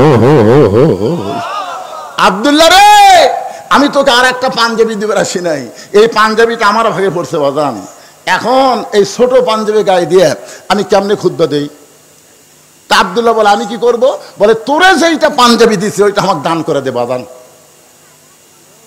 আব্দুল্লাহ কয়, আপনি হলেন অর্ধ পৃথিবীর খলিফা, আপনি অর্ধ পৃথিবীর খলিফা হয়ে বেটার কাছে দেওয়া পাঞ্জাবি লিখেছেন, আপনি আর একটা নেন। ওমর ফারুক বললেন, ওয়াইযা হাকামতুম বাইনান নাস আন তাহকুমু বিল আদল। মুসলমানের মধ্যে কাউকে যখন হাকিম নির্বাচন করা হয়, সে নিজের ইচ্ছায় কোনো আইন সাপ্লাই দিতে পারে না, আল্লাহর কোরআনের আইন তাকে মেনে চলতে হয়। জোরে কোন কথা ঠিক না? তুই পারিস তোরটা দে, না পারিস না দে। সঙ্গে সঙ্গে আব্দুল্লাহ তার কাপড়ের অংশটুকু বাবারে দান করে। বাবা নিজের কাপড় তার কাপড় একত্র করে লম্বা জুব্বা বানায় খুতবা দেয়। এখন বলো বাবার খুতবা শোনা যায় কিনা যায়? সমস্ত সাহাবীরা কান্দে। আল্লাহর কোরআনের আইন মেনে যখন কোনো মানুষ চলবে, কোরআন দিয়ে যখন বাংলাদেশ চলবে, মুসলমান এমন ভালো নেতা দেখতে পাবে। অর্থমন্ত্রীর নাম কি মনে ভুলে গেছেন? আল্লাহ রাসূল বলে, ওসমান আল্লাহ তোমাকে এত সম্পদ দান করেছে, তোমার ওই ভাই আজকে 3 দিন হলে না খেয়ে আছে, 3টা দিন হলে না খেয়ে আছে। কয়টা দিন? 3টা দিন হলে না খেয়ে আছে। আল্লাহ তোমাকে এত সম্পদ দান করেছে, সেখান থেকে তোমার ভাইকে কিছু দিবার পারবা না? ওসমান গনি চোখের পানি বের করে বলে, রাসূলুল্লাহ আমার ভাইটা আজকে 3 দিন হলে না খেয়ে আছে, এটা যদি আমি আগে জানতাম তাহলে নিজে না খাইয়া আমার ভাইয়ের বাড়িতে খাবার পৌঁছা দিতাম। আপনারা বলেন তো, ওসমান গনি কি কথা ঠিক কইছে না মিথ্যা কইছে? তার জীবনে পড়ে দেখেন। আমি যখন প্রথম 11 সালে হজ করতে গেলাম, জান্নাতুল বাকিতে ঢুকতে গিয়ে যার কবরটা সবার সামনে পড়ে, সেই কবরটাই হলো ওসমান গনির কবর। জোরে কোন সুবহানাল্লাহ। এখানে অনেক হাজী সাহেব আছেন, প্রায় হাজী, শুনে দেখবেন একেবারে জান্নাতুল বাকির মধ্যে ঢোকার সাথে সাথে যে কবরটা সামনে পড়বে, ওসমান গনির কবর। কোনো গম্বুজ নাই ভাই, কোনো গম্বুজ নাই, খালি পাথর দিয়ে একটু চিহ্ন করে রাখছে। ভিতরে একটা পাথর, সেই পাথরের গায়ে খোদাই করে লেখা আছে ওসমান গনি। আল্লাহ কোরআনে বলেছেন, আল্লাহু গানিয়ুন ওয়া আনতুমুল ফুকারা, আমি আল্লাহ হলাম ধনী, পৃথিবীর সবাই হলো ফকির। রাসূল বলেছেন, ইল্লা ওসমানু গানিয়ুন। সাহাবীরা বলে, ইয়া রাসূলুল্লাহ আল্লাহ ওসমানকে গানি ডিগ্রি কেন দিল? আল্লাহ রাসূল বলতেছেন, তাহলে শোনো। একদিন মসজিদ নববীর মধ্যে আমি বসে আছি, এমন সময় ক্ষুধার্ত লোক এসে আমারে বলে, ইয়া রাসূলুল্লাহ যদি পারেন তো আল্লাহর হস্তে আমাকে একটু সহযোগিতা করেন। সঙ্গে সঙ্গে নবী জুব্বা তুললেন। গরিব সাহাবী তাকে দেখে ক্ষুধার জ্বালায় নবী পেটে পাথর বাঁধে বসে আছেন। সাহাবী যখন যাবার চাই, রাসূল বললেন, কোথায় যাবে? বলে, হুজুর আমার চাইতেও আপনি বেশি গরিব, আমি 3 দিন হলে না খাইয়া পেটে পাথর বান্ধি নাই, কিন্তু আপনি পেটে পাথর বান্ধে যখন বসে আছেন, আপনি আমারে কি দিবেন? রাসূল বলে, আমি দিবার পারলাম না, বরং তোমাকে এমন একজন ব্যক্তির কাছে পাঠাবো যে গেলে তোমাকে অনেক কিছু দিয়া দিবে। যাও ওসমানের কাছে যাও। নবীর কথা মতো গরিব সাহাবী ওসমান গনির দরবারে গেছে সন্ধ্যার সময় গিয়া দেখে ওসমান গনির ঘরে একটু আলো বেশি হয়েছে। ওসমান গনি সলতে টাইনা টাইনা ঘরের আলো কমাইতেছে। গরিব মনে মনে কয় আমি যতই গরিব হই আর চাইতে বেশি আলো আমার ঘরে জ্বললেও আমি কোনোদিন আলো কমাই না। এত কৃপণের কৃপণ, সামান্য আলো বেশি, সে আলোটাই না কমায়, এ আমার কিছুই দিবে না। নবীর কাছে গিয়া বলে রাসূলুল্লাহ আপনি দিবার পারবেন না, ঠিক আছে, কিন্তু এমন কৃপণের কাছে আমার কেন পাঠাইছেন? রাসূল বলে তুমি কি তোমার অভাবের কথা কইছো? বলে যা দেখলাম অভাবের কথা বলার সাহস পাই নাই। নবী রাগ করে বলেন আবার যাও। পরদিন সকালবেলা ওসমান গনির দরবারে গরিব সাহাবী গিয়া দেখে ওসমান গনি যেই বালিশে মাথা দিয়ে ঘুম পাড়ে ওই বালিশের কোনা ফাইটা সামান্য তুলা ঘরের মধ্যে পড়ছে। ওসমান গনি তুলাটা খুঁটাইয়া খুঁটাইয়া বালিশের খোলের মধ্যে ঢুকায়। হঠাৎ নাকের নিঃশ্বাসে একটা তুলার ফুরাঙ্গি উড়ে যাচ্ছে। ওসমান গনি ওইটা দুই লোক দিয়ে খপ করে ধরে আবার বালিশের খোলের মধ্যে ঢুকায়। গরিব কয় আল্লাহ রে, এর সাথে বেশি তুলা যদি আমার ঘরে পড়ে আমি সামটা দিয়ে ঝাড় দিয়ে ফেলে দিব। এমন কৃপণের কৃপণ, এ আমারে কি দান করবে? নবীর কাছে গিয়ে বলে রাসূলুল্লাহ হুজুর আপনি দিবার পারেন না, ওই কৃপণের কাছে আমারে কেন পাঠাইলেন? রাসূল বলে তুমি কি তোমার অভাবের কথা কইছো? বলে বলার সুযোগ পাইনি। নবী রাগ করে বলেন আবার যাও। পরদিন সকালবেলায় নবীর কথায় গরিব সাহেব ওসমান গনির দরবারে এসে দেখে ওসমান গনি খালি গায়ে বসে আছে। কি গায়ে? কিছুক্ষণ পর লক্ষ্য করে দেখে কোলের মধ্যে একটা পাঞ্জাবি, সেই পাঞ্জাবি আবার আলগা করছে, কয়েক জায়গায় পাঞ্জাবি ছিঁড়ে গেছে। ওসমান গনি নিজের হাতে পাঞ্জাবিতে তালি দিবে, এই পাঞ্জাবি সেলাই করবে, এই কারণে সুয়ের মধ্যে সুতা ঢোকাবার চাই। কিন্তু চোখের পাওয়া নিজের হাতে সর্বপ্রথম যদি কোরআন শরীফ লেখছে তার নাম কি? ওসমান গনি। জের জবর নক্তা সবকিছু ঠিক মতো দেওয়ার কারণে তার চোখের পাওয়ার একটু কমে গেছে, যার কারণে সুইয়ের মধ্যে সুতা ঢোকাবার পারতেছে না। সুই ধরে এইরকম সুতা এদিক দিয়ে যায় এদিক দিয়ে যায়। গরিব মনে মনে কয় এরকম হাজার জুব্বা কিনা ওসমান গনি গায়ে দিবার পারবে, আর নিজে যখন পারবে না দর্জির কাছে দিবে। কি কৃপণের কৃপণ, নিজেই জুব্বা সেলাই করবে কিন্তু সুইয়ের মধ্যে সুতা ঢোকাবার পারতেছে না। গরিব সাহেব রাগ করে বলে ওসমান ভাই। ওসমান তাকায় বলতেছে আসসালামু আলাইকুম, কখন আইছেন? বলে এই দিয়ে যাচ্ছিলাম। আপনি সুয়ের মধ্যে সুতা ঢোকাবার পারতেছেন, আমি একটু ঢুকাই দেই। ওসমান গনি বলে ভাই তাহলে বড় তো উপকার হয়। এর গরিব সাহাবী সুইটা নিয়ে যেই মাত্র সুতা ঢুকাই দিছে ওসমান গনি খপ করে হাত ধরছে। গরিব বলে আমার হাত ধরলেন কেন? বলে তুমি আমার সুয়ের মধ্যে সুতা ঢুকায়া আমাকে ছেঁড়া পাঞ্জাবি সেলাই করার সুযোগ করে দিলে, এর বিনিময়ে তুমি কি চাও? গরিব মনে মনে করে যে দেখা তিনবার দেখছি, এর মতন কৃপণ দুনিয়াতে নেই, কি দিবে? গরিব রাগ করে বলতে হাত খালি ছেড়ে দেন আমি চলে যাই। ওসমান গনি বলতে ভাইজান এত বড় উপকার করেছো, তোমাকে খালি তো যাবার দেব না, বলো তুমি কি চাও? গরিব বলতেছে আমার কোনো কিছুর দরকার নাই। ওসমান গনি ডাক দে বলে ম্যানেজার। ম্যানেজার বলে হুজুর আমারে ডাকলেন কেন? বলে ডাকার কারণ হলো এই ব্যক্তি আমার সিনা পাঞ্জাবি সেলাই করতে গিয়া আমার সুয়ের মধ্যে সুতা ঢুকায় দিছে, এর বিনিময় 100 উট একে দিয়া দাও। গরিব বলে হুজুর কি কইলেন? এই সামান্য সুয়ের মধ্যে সুতা ঢুকাই দিলাম, তার কারণে 100 উট দিবেন। ওসমান গরিব আর ম্যানেজার এই গরিব ভাইকে 200 উট দিয়া দাও। গরিব বলে হুজুর কি বলেন? সামান্য সুয়ের মধ্যে সুতা ঢুকাইলাম, 200 উট দিবেন। ওসমান বলে ম্যানেজার ফার্মে কত উট আছে? বলে 2000-এরও বেশি। বলে সব উট আমার ভাইকে দিয়া দাও। গরিব চিল্লায় বলে হুজুর আর বাড়াবেন না, আর বাড়াবেন না, সামান্য সুয়ের মধ্যে সুতা ঢুকাইলে আপনি আমার 2000-এর বেশি উঠ দিবেন কেন? তাহলে পরপর 3 বার আমি কি দেখলাম? ওসমান বলে ভাই কি দেখছো? বলে প্রথম দেখছি ঘরে আলো বেশি, বলে আলো আপনি সলতে টাইনা টাইনা ঘুমাইলেন। তারপরে দেখলাম আপনি বালিশ ফাইটা তুলা পড়ে গেছে, ওই তুলা খুঁড়ে খুঁড়ে বালিশের খোলের মধ্যে ঢুকালেন। তারপরে দেখলাম সিনা পাঞ্জাবি সেলাই করবেন কিন্তু সুয়ের মধ্যে সুতা ঢোকাবার পারতেছেন না। ওসমান কান্দের বলে ভাই তুমি 3 বার যেইটা দেখেছো তার নাম হলো দুনিয়া, তুমি 3 বার যেইটা দেখেছো তার নাম কি? আর তোমার 2000 উট দিলাম, এইটা হলো আখিরাত। কারণ দুনিয়ার আলোর ওসমানের দরকার নাই, দুনিয়ার ভালো বালিশের দরকার ওসমানের নাই, এই দুনিয়ার ভালো জুব্বার দরকার ওসমানের নাই। ওসমান হলো আখিরাতের কাঙ্গাল। তোমাকে 2000 উট দিয়া ওসমান আখিরাতে পাবার আশায়। ধরে বলেন না সুবহানাল্লাহ। এখন বলেন অর্থমন্ত্রী হিসাবে হয়তো ওসমান কেমন ছিলেন? জোরে বলেন। নবী ডাক্তার ওসমান, তোমার ভাই আজকে 3 দিন হলে না খেয়ে আছে, এত সম্পদ আল্লাহ তোমাকে দান করেছে, সেখান থেকে তোমার ভাইকে তুমি কিছু দিয়া দাও। ওসমান বলে হুজুর আমার কোনো আপত্তি নাই, এমন দেওয়া দিব আর যেন কোনোদিন না খেয়ে থাকা না লাগে। ধরে কন্যা সুবহানাল্লাহ। নবী খুশি হয়ে বলেন, এই আজকের দিনে বসে থাকে নামাজ পড়ো, আজকে বসে থাকায় নামাজ পড়ো। নামাজ শেষ হলে ওসমানের বাড়ি যাবে, এমন দেওয়া দিবে আর না খেয়ে থাকা লাগবে না। সঙ্গে সঙ্গে গরিব সাহাবী ছোট বাচ্চার মতন কাঁদতেছে। আল্লাহ রাসূল বলে, নামাজ শেষ করে ওসমানের বাড়ি যাওয়ার কথা শুনে কান্দো কেন?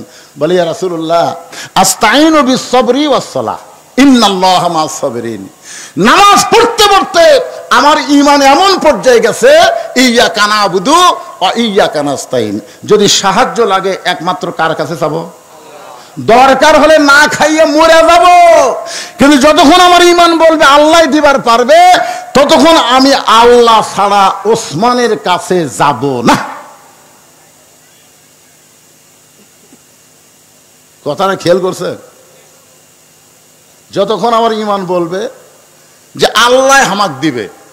আপনাকে ঈমান কি কয়?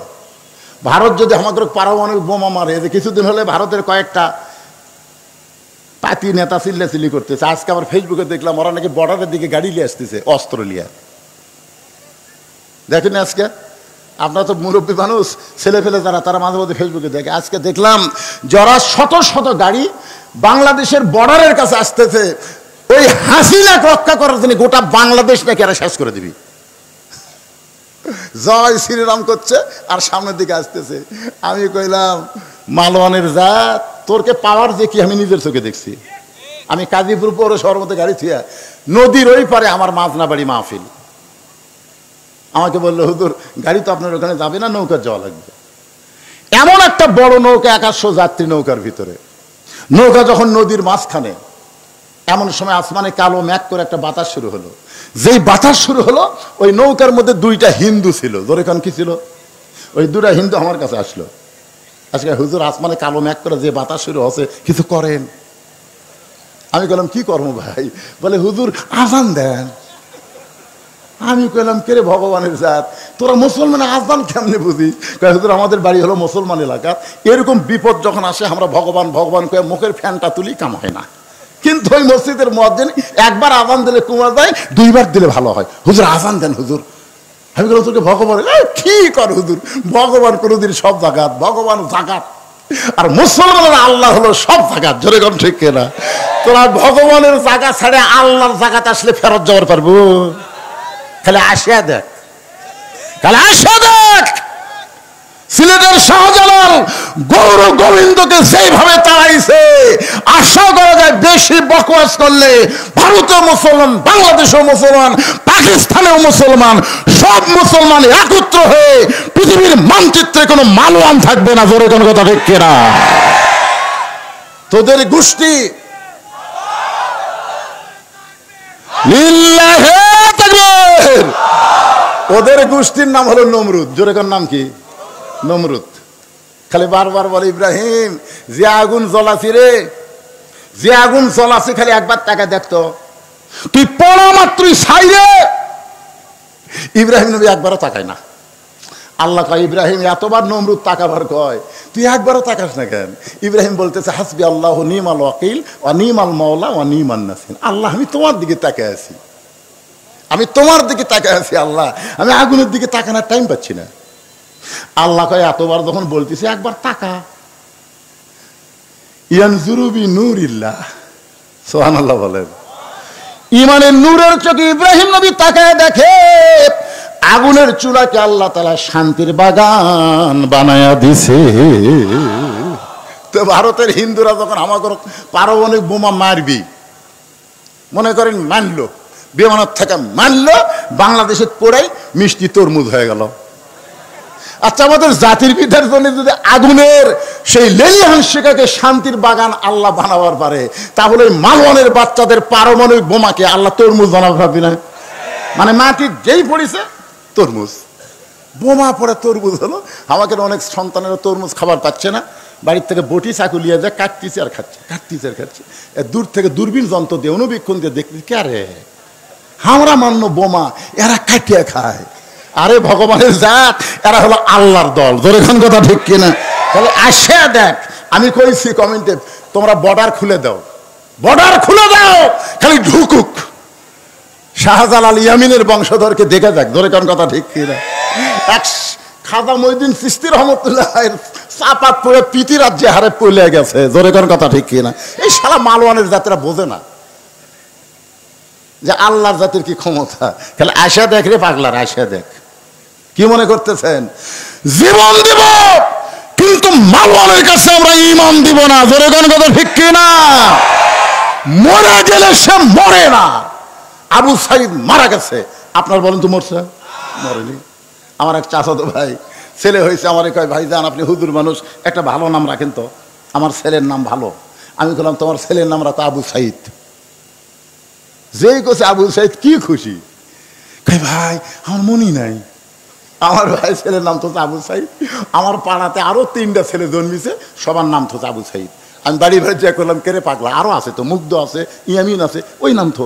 কয় না হুজুর আবু সাইদই থুই। যে কয়টা ছেলে জন্মিচ্ছে সবগুলার নাম হচ্ছে আবু সাইদ। আমার এক খালা তো খালার তার মেয়ের আবার একটা মেয়ে হয়েছে। আমার কয় বাবা তুমি তো আলেম মানুষ, একটা মেয়ের ভালো নাম বলো তো। আমি বললাম খালা একটা ভালো নাম আছে হাসিনা। সেই কোসে হাসিনা। খালা কয় তুই আলেম না জালেম রে? আমি তোকে বললাম একটা ভালো নাম তো, আর তুই হাসিনা কোস? এই তুই জানিস না হাসিনা একটা খুনি? আমি তখন বললাম আল্লাহ রে, হকের পক্ষে যারা জীবন দিয়েছে তারা কোনোদিন মরে না, আর হাসিনা বেঁচে থাকতো মরে গেছে মানুষের অন্তর থেকে। জোরে কোন কথা ঠিক কিনা? কি মনে করতেছে? আল্লাহ কোরআনে বলেন ওয়ালা তাকুলু লিমান ইউকতালু ফি সাবিলিল্লাহি আমওয়াতুন বাল আহইয়াউ ওয়ালাকিন লা তাশউরুন। একটা জিনিস খেয়াল করবেন, আমি আপনাদের শেরপুর কম ওয়াজ করছি, বহু ওয়াজ করছি। আমাকে তুলে দেয় রাত 9:30টায়, ওয়াজ শেষ হয় 12টায়, কিন্তু আজকে আমাকে তুলেই দিছে 11টায়। এই জন্য কেউ যাচ্ছে, কেউ উঠতেছে, কেউ হাঁটতেছে, আমি কোনো কথাই বলতেছি না। যা পারিস কর তোরা, কারণ টাইম মতো তুলে দেয়নি। এই আব্দুর রহমান আমাকে দাওয়াত দিয়েছে 2 তারিখের। জোরে কোন কয় তারিখের? কথা কন না কেন ভাই? ওর কাছে একটা কাগজ, আমি দাওয়াত গ্রহণ করছি 2 তারিখের দাওয়াত। এখন ঘড়ির দিকে তাকে দেখেন 3 তারিখ। এখন আপনারাই কোন 2 তারিখের দাওয়াত দিয়ে 3 তারিখে খাটিয়ে নেওয়া ঠিক আছে? তো এই জন্য কেউ যদি যান চলে যান, চলে যান। এরা মাইকেল করছে মাহফিল হবে 2রা ডিসেম্বর। জোরে খান কথা ঠিক কিনা? 12টার পরে 3রা ডিসেম্বর হচ্ছে। মন চাই চলে যান তো। আপনার যত চলে যাবেন আমি তত তাড়াতাড়ি শেষ করে পারবো। জনগণ কবে লোক উঠে গেছে, আমার কি দোষ?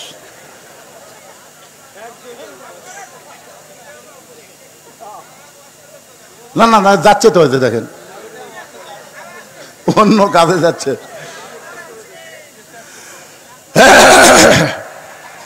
কে রে ভাই জানেন রে, পিছনে যারা দাঁড়িয়ে আছেন, খালি আপনি কোরআনের মাহফিলে বসেন, এই মাহফিল আপনার জান্নাতের সাক্ষী হবে। খালি বসে দেখেন, দাঁড়িয়ে থাকলে কাম হবে না ভাই। বসেন, যারা উঠে চলে গেছে চলে গেছে।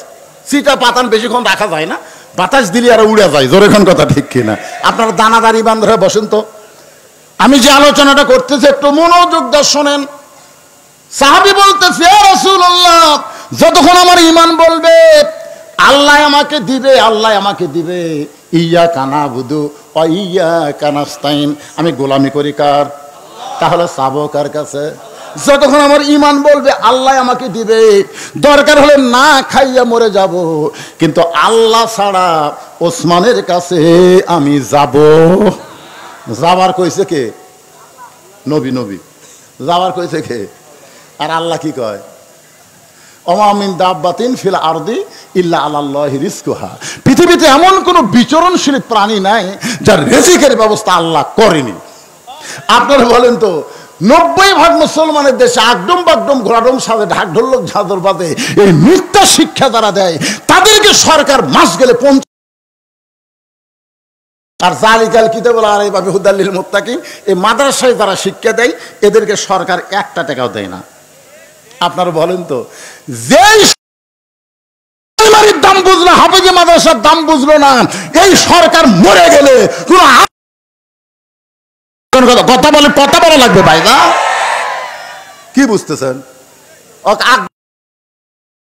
তাহলে আল্লাহ আকবার ঠিক থাকবি, ভিতরে একটাও দোয়া চলবি না। জোরে কোন কথা ঠিক কিনা? আমি আগে খোঁজ নেই, জানাজা তো আমাকে বহু লোক করবার করে, থাকতে কোন দল করছে, তখন বলছে ওই দল।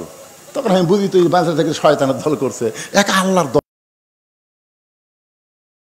কারণ দোয়া কি জোরে পড়া লাগে না মনে মনে?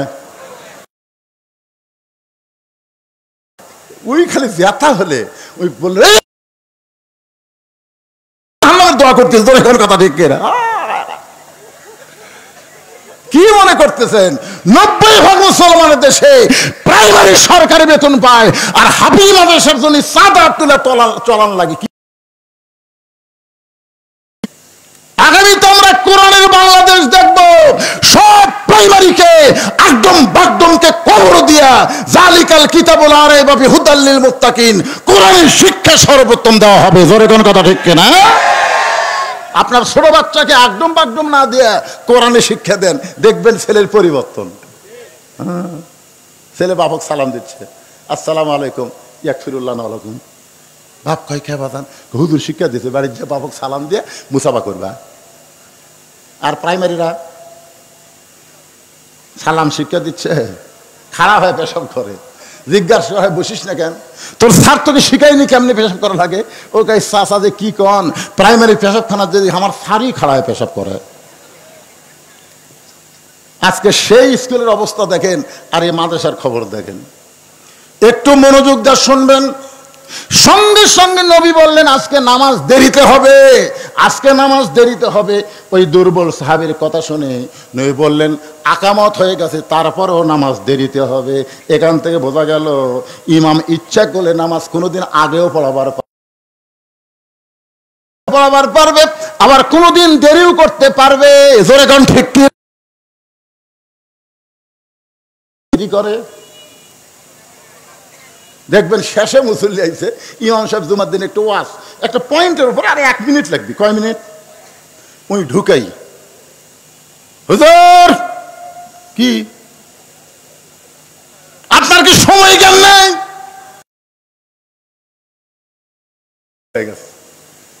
ভাই আজকের মতো এখানে আলোচনা সমাপ্ত করা হলো। ওই শালা সবার শেষে এসে আগে নামাজ পড়ে বাড়ি যাবি। ওই মসজিদের মধ্যে ঘড়ি দেখে, ওই বাজারে চা খাবার গেলে একবার ঘড়ি দেখে না। জোরে কোন কথা বলেন? এরকম মুসল্লি আছে না নাই? আর ইমামগুলা মসজিদের মুসল্লিরা যা খায় তাই সেই মোতাবেক কাম করে। আল্লাহ নবী বলেন আজকে নামাজ দেরিতে হবে।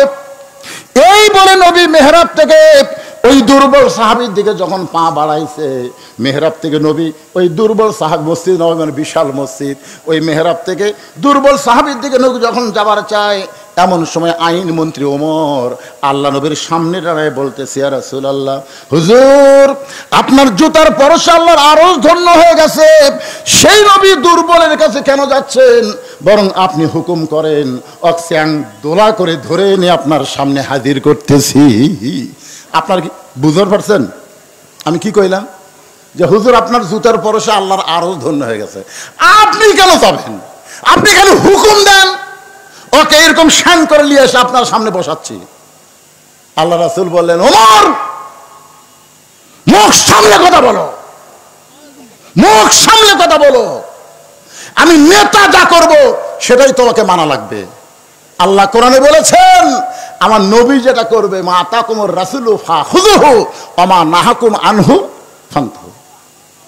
আমি নবী যাবার চাচ্ছি, আর তুমি কেন তাকে আমার কাছে আনবার বলতে চাচ্ছ? তোমার দুই চোখ দিয়ে দুর্বল দেখতেছো। ইয়ানজুরু বি নূরিল্লাহ, নূরের চোখ দিয়ে একবার দেখো তো ওখানে কে বসে আছে। সুবহানাল্লাহ। দুই চোখ দিয়ে দেখতেছে দুর্বল বসে আছে, একবার দুই চোখ বন্ধ করে অন্তর চক্ষু দিয়ে তাকে দেখো তো এই মালটাকে। সুবহানাল্লাহ। আজকে আপনার দুই চোখ দিয়ে দেখতেছেন এমপির বাড়ি পুড়িয়ে দিল, এমপির হরিণ খাইলু। খেরে পাগলা, দুনিয়ার বাড়ি পুড়িয়ে দিছে, মরার পরে ওর উপর কি হবি একবার চিন্তা করো। একবার চিন্তা করো, বাংলাদেশের একটা আওয়ামী লীগ বললে একটা লোক ইন্নালিল্লাহ কয় না, সব লোক আলহামদুলিল্লাহ কয়। জোরে কোন কথা ঠিক কিনা? আপনারা বলেন তো, কোনো মানুষ মরে গেলে জনগণ যদি আলহামদুলিল্লাহ কয়, এটা কি কষ্টে কয় না খুশি হয়ে কয়? তোরা এমন কি অকাম করলি যে মরে গেলে মানুষ ইন্নালিল্লাহ না কয়, আলহামদুলিল্লাহ কয়? অন্তরের চক্ষু দিয়ে তাকায় দেখেন, দুনিয়ার বাড়ি যখন পুড়ে দিছে, মরার পরে কবরের খবর কি হবে একটাবার মুসলমানের চিন্তা করার দরকার আছে না? কিন্তু যেদিন ডাক পড়িবে কবর মাঝে যাইতে, জোগাড় কিছু করছো বন্ধু তার মাঝে বিছাইতে। সব এই মুরব্বী যায় দেখ, মুরব্বী দেখেন, দেখছেন কবরের কথা হচ্ছে এবারে। ডানে কবর বামে কবর, সবাই বলেন ডানে কবর বামে কবর, নিচে কবর আছে যে, উপর দিকে চাইয়া দেখো বাঁশের ছাউনি দিছে কে। রাসূল বলে ওমর, দুই চোখ না দেখে চোখ বন্ধ করে দেখো। চোখ বন্ধ করে কি দেখবেন? চোখ বন্ধ করলে তো আমরা দেখতে পারবাই না। হুজুর এটা আমার বাসা, 2.5 কোটি টাকা খরচ করে তৈরি করছি, হুজুর দোয়া করেন। আমি বললাম ভাইজান এটা বাড়ি? কয় না হুজুর এটা আমার বাসা। চোখ খুলে দেখতেছে বাসা। যদি বলেন চোখ বন্ধ করো, একটাবার চোখ বন্ধ করো। বলতেছি এ দুনিয়ার বাড়ি ঘর একদিন হইয়া যাবে পর, যাইতে হবে অন্ধকার কবর। দেখি চোখের পশমের তলতে পানি আসছে, যে কে কান্দিস কে? কয় না হুজুর এটা আমার বাসা লয়। বলে এই পারে তোর বসত বাড়ি, ওই পারে তোর বাসা। এই দুনিয়ার বাড়ি হলো বসত বাড়ি, কিছুদিন আপনি বসত করতে পারবেন কিন্তু চিরস্থায়ী থাকতে পারবেন না।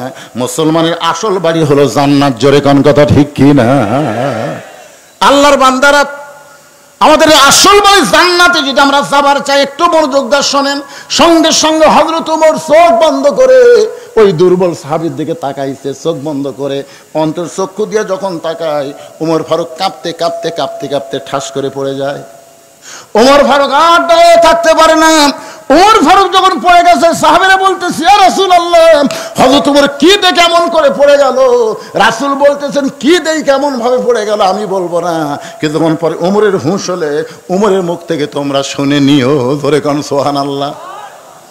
আমার কথা কি বুঝতে পারতেছেন? এরকম দেখে কাঁপতে কাঁপতে কাঁপতে কাঁপতে ঠাস করে পড়ে গেছে। তো সাহাবীরা বললেন ইয়া রাসূলুল্লাহ, ওমর ফারুক কি দেখে পড়ে গেল? রাসূল বললেন আমি বলবো না, কারণ আমি তো দেখিনি। দেখছে কে? এই তো সারা জীবন বেহুশ হয়ে থাকবি না, হুঁশ যখন ফিরে পাবে তখন তোমরা জিজ্ঞাসা করো এমন কি ওমর দেখলো যে এটা দেখার পরে এমন করে পড়ে গেল। আজকে চোখ বন্ধ করে দেখেন, সবাইকে বলতে যে চোখ বন্ধ করে দেখেন, আগডম বাগডম ঘোড়াডম সাজে ঢাকঢোল লোক ঝাঁঝর বাজে। এই মিথ্যা শিক্ষার জন্য সরকার হাজার হাজার কোটি টাকা বাজেট করে, আর এই কোরআনের হাফেজি মাদ্রাসার জন্য সরকারের বাজেটে 1 টাকাও নাই। কারণ কি? চোখ বন্ধ করে দেখেন। দেখেন তো, কেবারে দেখেন না কেরে? এই ছেলেরা চোখ বন্ধ কর,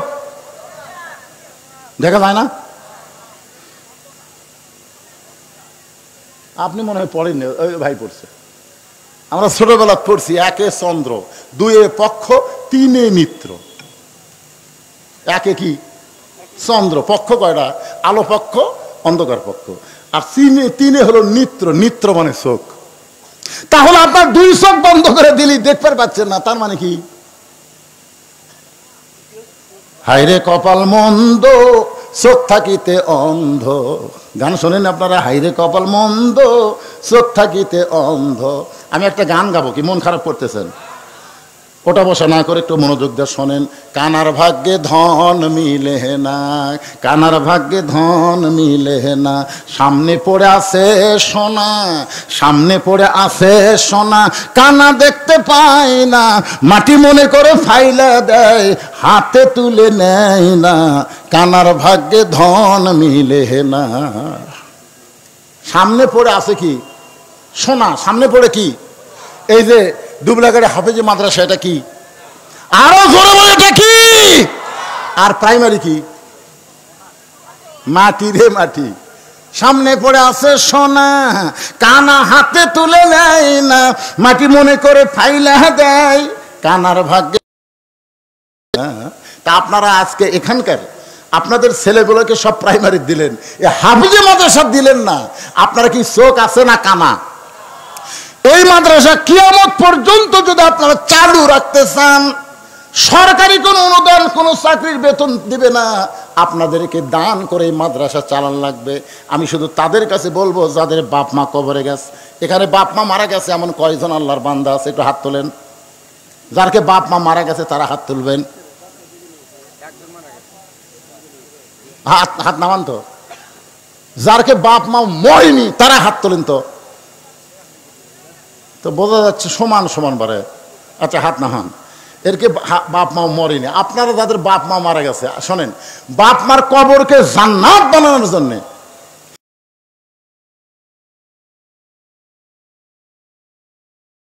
এই যে কোরআন শরীফ আপনারা দেখতেছেন, একটা করে কোরআন এই দুবলাগাড়ি মাদ্রাসার দান করা লাগবে বাপ মার কবরকে জান্নাত বানানোর জন্য।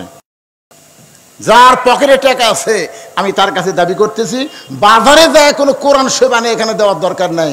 কোরআন শরীফ বাবদ মাত্র 500 টাকা দেবেন।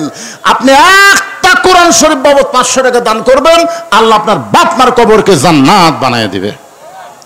আর আপনারা যারা বসে আছেন 500 টাকা দিবার পারবেন না, বাপ মা যাদের জীবিত আছে, আপনাকে রুমাল যাবে, ব্যাগ যাবে, যিনি যা পারবেন 10 টাকা, 20 টাকা, 50 টাকা আল্লাহর রাস্তায় আপনার দান করবেন।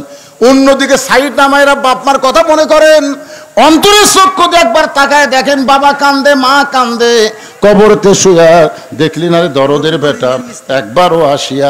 রফিকুল মিস্ত্রি 4টা কোরআন শরীফ বাবদ 2000 টাকা দান করেছে। আল্লাহ আল্লাহ দানকে কবুল করেন, বাপ মার কবরকে জান্নাতের টুকরা বানায় দেন। বাপ মা মারা গেছে, বাপ মার রোহে মাগফিরাতে কোরআন শরীফ বাবদ 500 টাকা দান করেছে, আল্লাহ দান করেন। আব্দুর রশিদ কোরআন শরীফ বাবদ 500 টাকা দান করেছে। আর একজন আল্লাহর বান্দা কোরআন শরীফ বাবদ 500 টাকা দান করেছে, আল্লাহ দানকে কবুল করেন। আপনার দান না করলে বসে থাকেন, অসুবিধা নেই। উমর ফারুক কি দেখলো এই জিনিসটা শুনে যান, দান না করেন অসুবিধা নাই।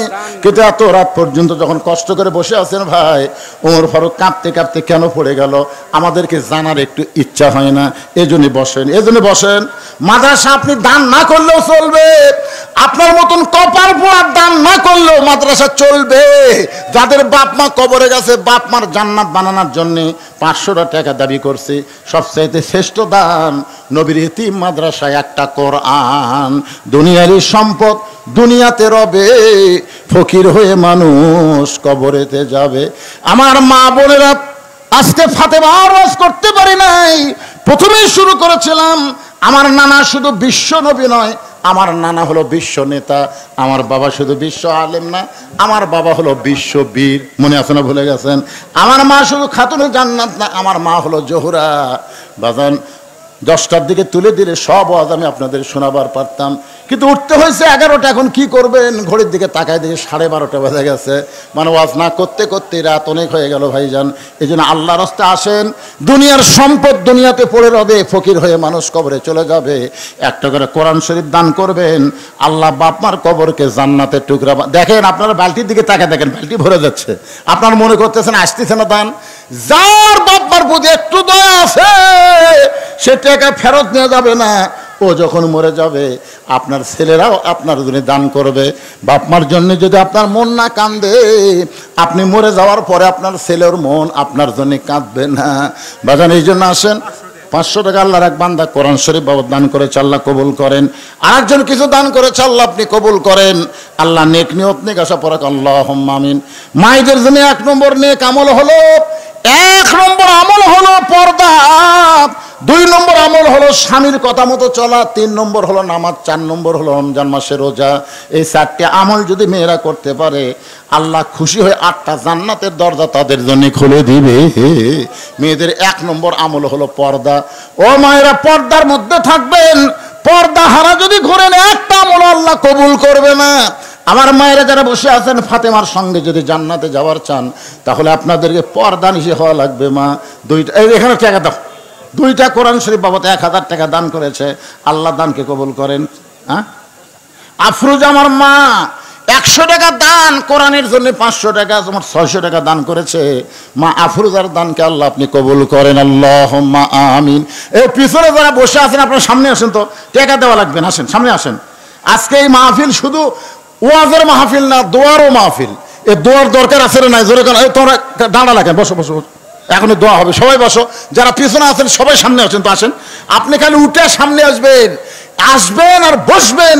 1 বছরে কোনো ডাক্তারিকে যাওয়া লাগবে না, ঝাঁকি দিয়ে উঠবেন, ঝাঁকি দিয়ে বসবেন। আল্লাহ কোরআনকে লক্ষ্য করে বলেছেন, অনুনাজ্জিলু মিনাল কুরআনি মা হুয়া শিফাউ ওয়া রাহমাতুল লিল মুমিনিন। মুমিনদের যাবতীয় রোগের ঔষধ হিসাবে আল্লাহ তাআলা এই কোরআনকে নাজিল করেছে। সুবহানাল্লাহ বলেন না কেন? আপনারা কি মনে করতেছেন কোরআনের পাওয়ার নাই? এই যে পিছনে বসে আছেন, পিছনে থাকবেন কেন? সামনে আসেন। আল্লাহ আপনাকে সুযোগ দিছে তো। মানুষের চাপে আপনি পিছনে বসেছিলেন, এখন তার চাপ নাই রে ভাই। আগে যেখানে বসেছেন ওই জায়গা একটা সাক্ষী হচ্ছে, এখন আবার জায়গা পরিবর্তন করে আরেকটা জায়গায় বসলেন, ওই জায়গা আপনার জান্নাতের সাক্ষী হয়ে গেল। জোরে কোন সুবহানাল্লাহ। ফাঁকে ফাঁকে না বসে চলে আসেন, সবাই সামনে চলে আসেন। সাহাবেরা বললেন, যখন ওমর ফারুকের হোশ ফিরাইছে, ওমর ফারুকের যখন হোশটা ফিরাইছে, সমস্ত সাহাবেরা বললেন, আমি ওমর ভাই, ওই দুর্বল সাহাবীর দিকে চোখ বন্ধ করে তুমি কি দেখছো ভাই? যেটা দেখার পরে তুমি কাঁপতে কাঁপতে পড়ে গেলে, আমরা তোমার মুখে একটু শুনবার চাই। ওমর ফারুক বললেন, যেখানে আল্লাহর নবী আছে সেখানে আমার কথা চলবে? আপনারা বলেন তো, নবী উপস্থিত আছে। হাদিস কয় প্রকার? হাদিস জানেন আপনারা কয় প্রকার? একটা হলো হাদিসে কওলি, যেটা নবী জবানে বলেছেন, এটা হলো হাদিসে কওলি। আর একটা হলো হাদিসে ফেলি, নবী বলে নাই কিন্তু আমল করেছেন, এই হাদিসও মানতে হবে। আর একটা হলো হাদিসে তাকরিরি, নবীর সামনে সাহাবীরা বলেছেন, নবী নিষেধ করেন নাই, এটা হলো হাদিসে তাকরিরি। 3 হাদিসে মানা লাগবে। কয়টা? হাদিসে কওলি, হাদিসে ফেলি, হাদিসে তাকরিরি। এখন নবীর সামনে উমর যেটা বলতেছে, নবী যদি সমর্থন দেয় তাহলে এটা হাদিসে তাকরিরি, এটাও মানা লাগবে। আরেকজন কোরআন শরীফ 500 টাকা দান করেছে, আল্লাহ দানকে কবুল করেন। ওমর ফারুককে নবী বলেন, ওমর আমি তোমাকে অর্ডার দিলাম। ওমর ফারুক লক্ষ্য করে দেখে ওমরের পাশে একজন সাহাবী দাঁড়িয়ে আছে, তার নাম হলো হযরত আলী, যাকে আল্লাহর নবী বানাইছেন শিক্ষামন্ত্রী। জোরে কর না সুবহানাল্লাহ। দেখিছে কে? আইনমন্ত্রী। দেখেছে কে? আর নবী ডাক দিয়েছেন কাকে? অর্থমন্ত্রী। এখানে খুব খেয়াল করবেন, ডাক দিয়েছেন অর্থমন্ত্রী, দেখেছে আইনমন্ত্রী, কাছে খাড়া আছে শিক্ষামন্ত্রী। মারাত্মক পেঁয়াজ। শিক্ষামন্ত্রীর নাম কি? কথা কয় না। হযরত আলীর মতন শিক্ষামন্ত্রী যদি বাংলাদেশে থাকতো, তাহলে বাংলাদেশে কোন শিক্ষার গুরুত্ব বেশি হতো? কথা কয় না রে বা, কথা কয় না রে। খায়রুকুম মান তাআল্লামাল কুরআনা ওয়া আল্লামাহ। ওই ব্যক্তি হলো সবচাইতে জ্ঞানী এবং সম্মানী, যে আল্লাহর কোরআন শিখেছে এবং অপরকে কোরআনের শিক্ষা দেয়। একটা লোক সুবহানাল্লাহ করলো না, খেলো উপর থেকে একজন সুবহানাল্লাহ করলো, বিশ্বাস হচ্ছে না। কেমনে হবে? আপনার ছেলের যে মাস্টার, 3টা মাস্টার, আপনার ছেলের ইংরেজি মাস্টারকে মাস গেলে 2000 টাকা দেন, ওই ছেলের অঙ্ক মাস্টারকে মাস গেলে 1500 টাকা দেন, ওই ছেলেকে 3 মাস হলে হুজুর কোরআন শরীফ পড়ায়, এখন পর্যন্ত বেতন নাই।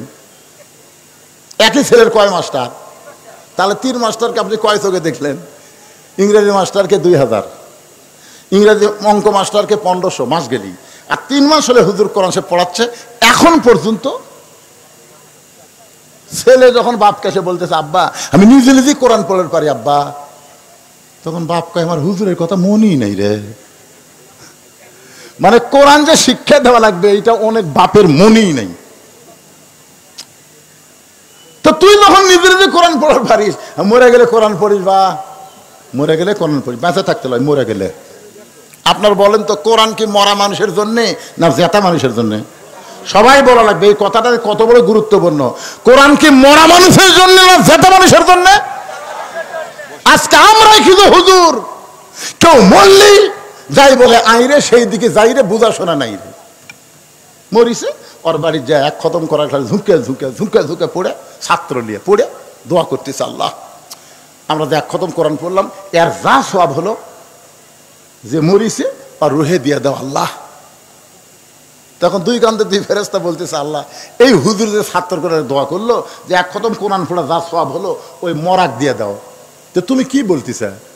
আল্লাহ বলতেছে একই সব কয়বার, কারণ প্রতি অক্ষরে 10টা করে নেকি। ওই যখন পড়িছে পড়া মাত্রই পড়াও শেষ, নেকি লেখাও শেষ। আলিফ 10 নেকি, লাম 10 নেকি, মিম 10 নেকি, জালিকার একবারে 30 নেকি, এইভাবে সব লেখা শেষ। এই যে আবার বলতেছে অমুকে রুহে দাও, তো একই নাকি কয়বার? আল্লাহ কয় ফেরেশতা তোরা সাক্ষী থাক, কোরআন কোন মরা মানুষের জন্য নয়, কোরআন হলো জীবিত মানুষের হেদায়েতের খোরাক। জোরে কোন ঠিক কি না? হুদাল্লিল মুত্তাকিন। তাও সবার জন্য না, আবু জেহেলের জন্য না, আবু বক্করের জন্য। জোরে কোন কথা ঠিক কি না? কোরআন শুনেছে আবু জেহেল, কোরআন শুনেছে আবু বক্কর। আবু জেহেল কোরআনের শত্রুতা করেছে, আর আবু বক্কর কোরআনের জন্য জীবন দিবার চাইছে। জোরে কোন কথা ঠিক কি না? আমার সামনে যারা বসে আছেন এই শেষ মুহূর্তে, বেশি লোকের দরকার নাই, 300 জন। কয়জন সংসদে কয়জন লাগবে? এই গোটাল 18 কোটি সংসদ লাগবে, খালি 300টা ভালো মানুষকে আপনার পেটে দেন। এমন আইন করবি না মানলে পাশার ছাল উঠে যাবি। জোরে কোন কথা ঠিক কিনা? এই গোটাল মাহফিল বড় মানুষের কোনো দরকার নাই, যে কয়জন মানুষ বসে আছেন একটু মনোযোগ দিয়ে শুনবেন ভাইজান, এই কথাগুলো একটু মনোযোগ দিয়ে শুনবেন, আগামীকাল আবার রিপ্লাই করবেন। কি কথা বলতেছিলাম? ওমর ফারুক যখন বলবার চায়, কি দেখছে এমন সময় লক্ষ্য করে দেখে তার পাশে শিক্ষামন্ত্রী দাঁড়ায় আছে। কি মন্ত্রী? শিক্ষামন্ত্রী সম্পর্কে রাসূল বলেছেন আনা মাদিনাতুল ইলমে ওয়া আলিও বাবুহা, আমি হচ্ছে ইলমের শহর, আলী হচ্ছে তার দরওয়াজা। জোরে কেন সুবহানাল্লাহ। তার মানে কি বুঝতেন? শিক্ষামন্ত্রীর মধ্যে কয় প্রকার গুণ আছে, কত এলেম আছে আপনারা জানেন? রাসূল বলেছেন আমি হচ্ছে এলেমের শহর, এই শহরে এলেম যদি নিবার চাও আলী দরজা দিয়ে তোমরা এলেম নাও। জোরে কেন সুবহানাল্লাহ।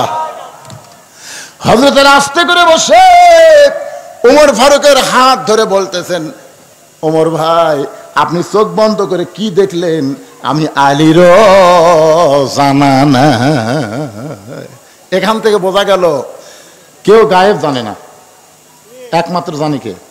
কথা কন না জ্ঞান, মানে তুমি দেখছো তুমি বলবার পারবো, আমি যতই জ্ঞানী হই আমার বলার এলেম নাই। আমরা সকলেই বিশ্বাস করব গায়েবের 1 নম্বর মালিক কে? আরো জোরে। রাসূল বলেছেন আমি যা জানি তোমরা তা জানো না, আমিও জানি না যতক্ষণ পর্যন্ত আল্লাহ পাক আমাকে না জানা। তাহলে আগে জানি কে, তারপরে জানি কে, তারপরে জানি কে, তারপরে জানি হচ্ছে আলী, কারণ আমি হচ্ছে এলেমের শহর, আলী হচ্ছে তার দরজা। কথাটা বুঝতে পারতেছেন না? আগে জানে কে, তারপরে জানে কে? আল্লাহ নবী, তারপরে জানে হযরত আলী। কিন্তু সে আলী বলতেছেন ওমর ভাই চোখ বন্ধ করে আপনি কি দেখে কাঁপতে কাঁপতে পড়ে গেলেন? আমি আলীরও জানে নাই। সঙ্গে সঙ্গে রাসূল বলে ওমর তুমি যা দেখছো সমস্ত সাহাবীর মধ্যে বলে দাও। হযরত ওমর বলতেছে রাসূলুল্লাহ আমি চোখ বন্ধ করে দেখতে পাই যে ব্যক্তি বসে বসে নামাজ পড়বে, আপনি মেহরাব ছেড়ে যার কাছে যাবার চাইছিলেন, প্রথম দিকে আমি একটু রাগ করেছিলাম, কারণ আপনাকে বলেছিলাম আপনার জুতার পরশে আল্লাহর আরশ ধন্য হয়ে যায়। হুজুর আপনি যাবেন কেন? আমি আপনাকে আপনার কাছে ওকে হাজির করে দেই, এইটা রাগ করে আমি চোখ বন্ধ করেছিলাম। চোখ বন্ধ করে দেখতে পাই ওই দুর্বল সাহাবীর ঈমান এত পাওয়ারফুল ঈমান, ওই দুর্বল সাহাবীর ঈমানটা খুলে যদি আসমানে লেগে দেওয়া হয় সূর্যের চাইতেও বেশি আলো দিবে। আপনার বলেন তো ঈমানের পাওয়ার আছে না নাই? এ ধরে কেন আছে না নাই? বাংলাদেশের মুসলমান ভারতের হলো মালওয়ান, আমাকে ঈমানের পাওয়ার কি? সবাই বলেন হাসবি আল্লাহ নিমাল ওয়াকিল ওয়া নিমাল মাওলা ওয়া নিমান নাসির। ফেরাউনের সাথে কম সৈন্য ছিল? কোন ইতিহাসবিদ লিখেছে লক্ষ লক্ষ সৈন্য ছিল, তাদের হাতে অস্ত্র ছিল। মুসার সাথে সামান্য কয়েকজন দুর্বল না খাওয়া পাটি, সামনে সাগর। ফেরাউন কয় রে মুসা ভালোই তো দৌড়ালো, এখন দৌড়াতো, এখন দৌড়া। সামনে সাগর, আর দৌড়ার পারবি? একবারও মুসা নবী সাগরের দিকে তাকায় না। তাকে আছে কার দিকে? নাসরুম মিনাল্লাহি ওয়া ফাতহুন করিব ওয়া বাশশিরিল মুমিনিন। আল্লাহ, আমরা যদি তোমার মুমিন হই তাহলে তোমার কাছে আমরা সাহায্য চাই, তুমি অবশ্যই আমাদেরকে সুসংবাদ দিবা। জোরে কোন কথা ঠিক কি না? কার দিকে তাকা আছে? আল্লাহ কয়, কেরে মুসা, এই ফেরাউন বারবার সাগর সাগর কয়, একবার তাকালে কি হয়? একবার তাকা। মুসা নবী তাকায় দেখে পানির স্রোত, বিশাল সাগর। আল্লাহ বলে, হাতের মধ্যে কি বলে? লাঠি, মার বাড়ি। লাঠির বাড়ি মারছে, একে 12 লাইন রাস্তা হয়ে গেছে। আল্লাহ কয়, মুসা নাম। মুসা বলতেছে, আল্লাহ আমাকে নামা দিকে তোরাও নামবি। আচ্ছা ঠিক আছে, তোর আগে নাম, আগে তোরা নাম, আগে মুগ্ধ, ইয়ামিন, আলামিন, আগে তোমরা নামো। আবু সাইদ জীবন দেওয়ার পরে তোমরাও জীবন দেওয়া শুরু করো, তারপরে ফেরাউনের গোষ্ঠীর কি হয় দেখতে পাবা। জোরে কোন কথা ঠিক কি না? আয় আয় রে, কি মনে করতেছেন ভারতের হিন্দুর বাচ্চারা লাগবার চায়? আল্লাহ আমাকে সাগর রাস্তা বানা দিবি, আর তোর কোক ফেরাউনের মতন চুবড়া মারবি। জোরে কথা কন না কেন ভাই? আপনার মনে করতেছে আমার ওয়াজ খালি আপনাকে এই দুবলে গাড়ির মধ্যে থাকতেছে? এই মালগুলো কি? আমেরিকা বলেন, রাশিয়া বলেন, ব্রিটেন বলেন, ফ্রান্স বলেন, সৌদি আরব বলেন, মালয়েশিয়া বলেন, পৃথিবীর যত দেশে বাংলাদেশে আছে, প্রত্যেকটা বাংলাদেশি অন্য বক্তার ওয়াজ শোনার সাথে সাথে ভবিষ্যতের ওয়াজ একবার দেখে। ওরা দেখতে চাই যে হুদুর দুবলা গাড়ি সেই মারামার দিতে রে। এমনকি ভারতের হিন্দুরাও দুই একটা। ওরে বাবা রে, বর্ডার আর খুলবি? বর্ডার বন্ধ। যে ডোজ দেওয়া দিছে, হাই রে বিসমিল্লাহ কয়ে যদি মারে ভাই, একটা ভগবানের জাতির বাঁচার বুদ্ধি নেই। জোরে কোন কথা, কথা কন না কেন? একটু জোরে বলেন। দরকার জীবন দেব, কিন্তু কোন বাতিলের সঙ্গে মুসলমান আপোষ করবে না। জোরে কোন কথা ঠিক কি না? আরে লক্ষণ সেনের মতন যে হাসিনা বাংলাদেশ পড়লে গেছে, আর সেই হাসিনা গিয়ে তোরা বাংলাদেশের যুদ্ধ করব? আয়, ডোনাল্ড ট্রাম্প যেদিন ক্ষমতা ভোটে জিতলো, বুঝলেন, সেদিন মোদী সরকার ভাবছিল যে ডোনাল্ড ট্রাম্প তখন জিতিছে, এখন হাসিনা সহজ হবি। তো ডোনাল্ড ট্রাম্পকে মোদী সরকার বলতেছে, বাংলাদেশের প্রধানমন্ত্রী হাসিনা আমার দেশত আশ্রয় নিছে, কি খবর? ডোনাল্ড ট্রাম্প বলতেছে, এই মেয়াকের সাথে আমার কোনো খবর নেই। তুমি হিন্দু, বাংলাদেশের ভারতের প্রধানমন্ত্রী, তুমি মরদ না মেয়ে? আমি তো পুরুষ। আরে আমার সাথে একটা মেয়ে মানুষ দাঁড়া ছিল, নাম হলো কমলা। আমেরিকার জনগণ বুঝা দিছে যে আমেরিকার লোকেরা লুচ্চা হলেও মরদ মানুষ চাই। যখন কথা ঠিক কিনা? যতই লুচ্চা হোক, আমরা এরশাদ চাচার মতো মানুষ চাই। যখন কথা ঠিক কিনা? আমরা খালেদা হাসিনাকে আর চাই না। কথা কন না কেন? কথা কন না কেন? বাংলার জমিন আর কোন নারী নেতৃত্ব চলবে? ডোনাল্ড ট্রাম্প কাছে হাসিনা যদি মরদ হতো তাহলে, কিন্তু মেয়ার পক্ষে আমি নাই। মোদি কয়, তাহলে তো কাম সারা বারে। এতদিন আমেরিকা লিয়েছে স্বপ্ন দেখছো না, আর তার হলো না। দুড়ার মতন কাল্লা ভিতরে ঢুকিছে। এখন ইসকন দিয়ে আমাকে মুসলমানের আলিফ ভাইকে চিটারাঙ্গা মারছে, একটা উকিলকে। ধরে কোন কথা ঠিক কি না? পরের দিন মুসলমান যে মিছিল বার করছে, সব ইসকনের অফিস থুয়ে পলে গেছে। কে পলাশকা? কি মনে করতেছে আল্লাহর কাছে ভগবানের খাওয়া আছে? কথা জোরে বলেন, খাওয়া আছে? মুসলমান ইমান আছে, মল্লি শহীদ হবে। হিন্দু মল্লে কুড়ি যাবি, শহীদ হবি, নারায় তকবীর দিবেন, ওরকে জয় শ্রীরাম, ওরকে পাশার মধ্যে ঢুকবি। জোরে কোন কথা, কথা কন না কেন? লিল্লাহে তাকবীর। আর যতই আইবা, আর যতই তোর আয়, ওয়াজ আর লম্বা হবি না। তোরা এখন ধান্দা করতেছে, হুজুর আবার ওয়াজ ধরছে, আবার আইসি ফির ফির করে, আর ওয়াজ হবি না। যা হয়েছে আজকে এই পর্যন্তই। আল্লাহ আমাদের সবাইকে ইমানের বলে বলিয়ান হয়ে আমি একটা গজল গায়ে মোনাজাত করব। ইমানের দাবি যদি কোরবানি হয়, সেই দাবি ঘরে বসে থাকা নয়। আপনার বলেন তো, ফিলিস্তিনের মুসলমানেরা ঘরত বসে আছে? ইমানের দাবি যদি কুরবানি হয়, সেই দাবি ঘরে বসে থাকা নয়। ইমানের দাবি হলো কিছু বিনিময়, সেই বিনিময় যদি কলিজার ঘাম হয়, সেই ঘাম দিতে যেন তৈরি থাকি। ওগো দয়াময় আমার আল্লাহ দয়াময়। ইমানের দাবি হলো অগ্নিশিখা, হিন্দুদের বিরুদ্ধে চলতে শিখা। ইমানের দাবি হলো অগ্নিশিখা, বাতিলের বিরুদ্ধে জ্বলতে শিখা।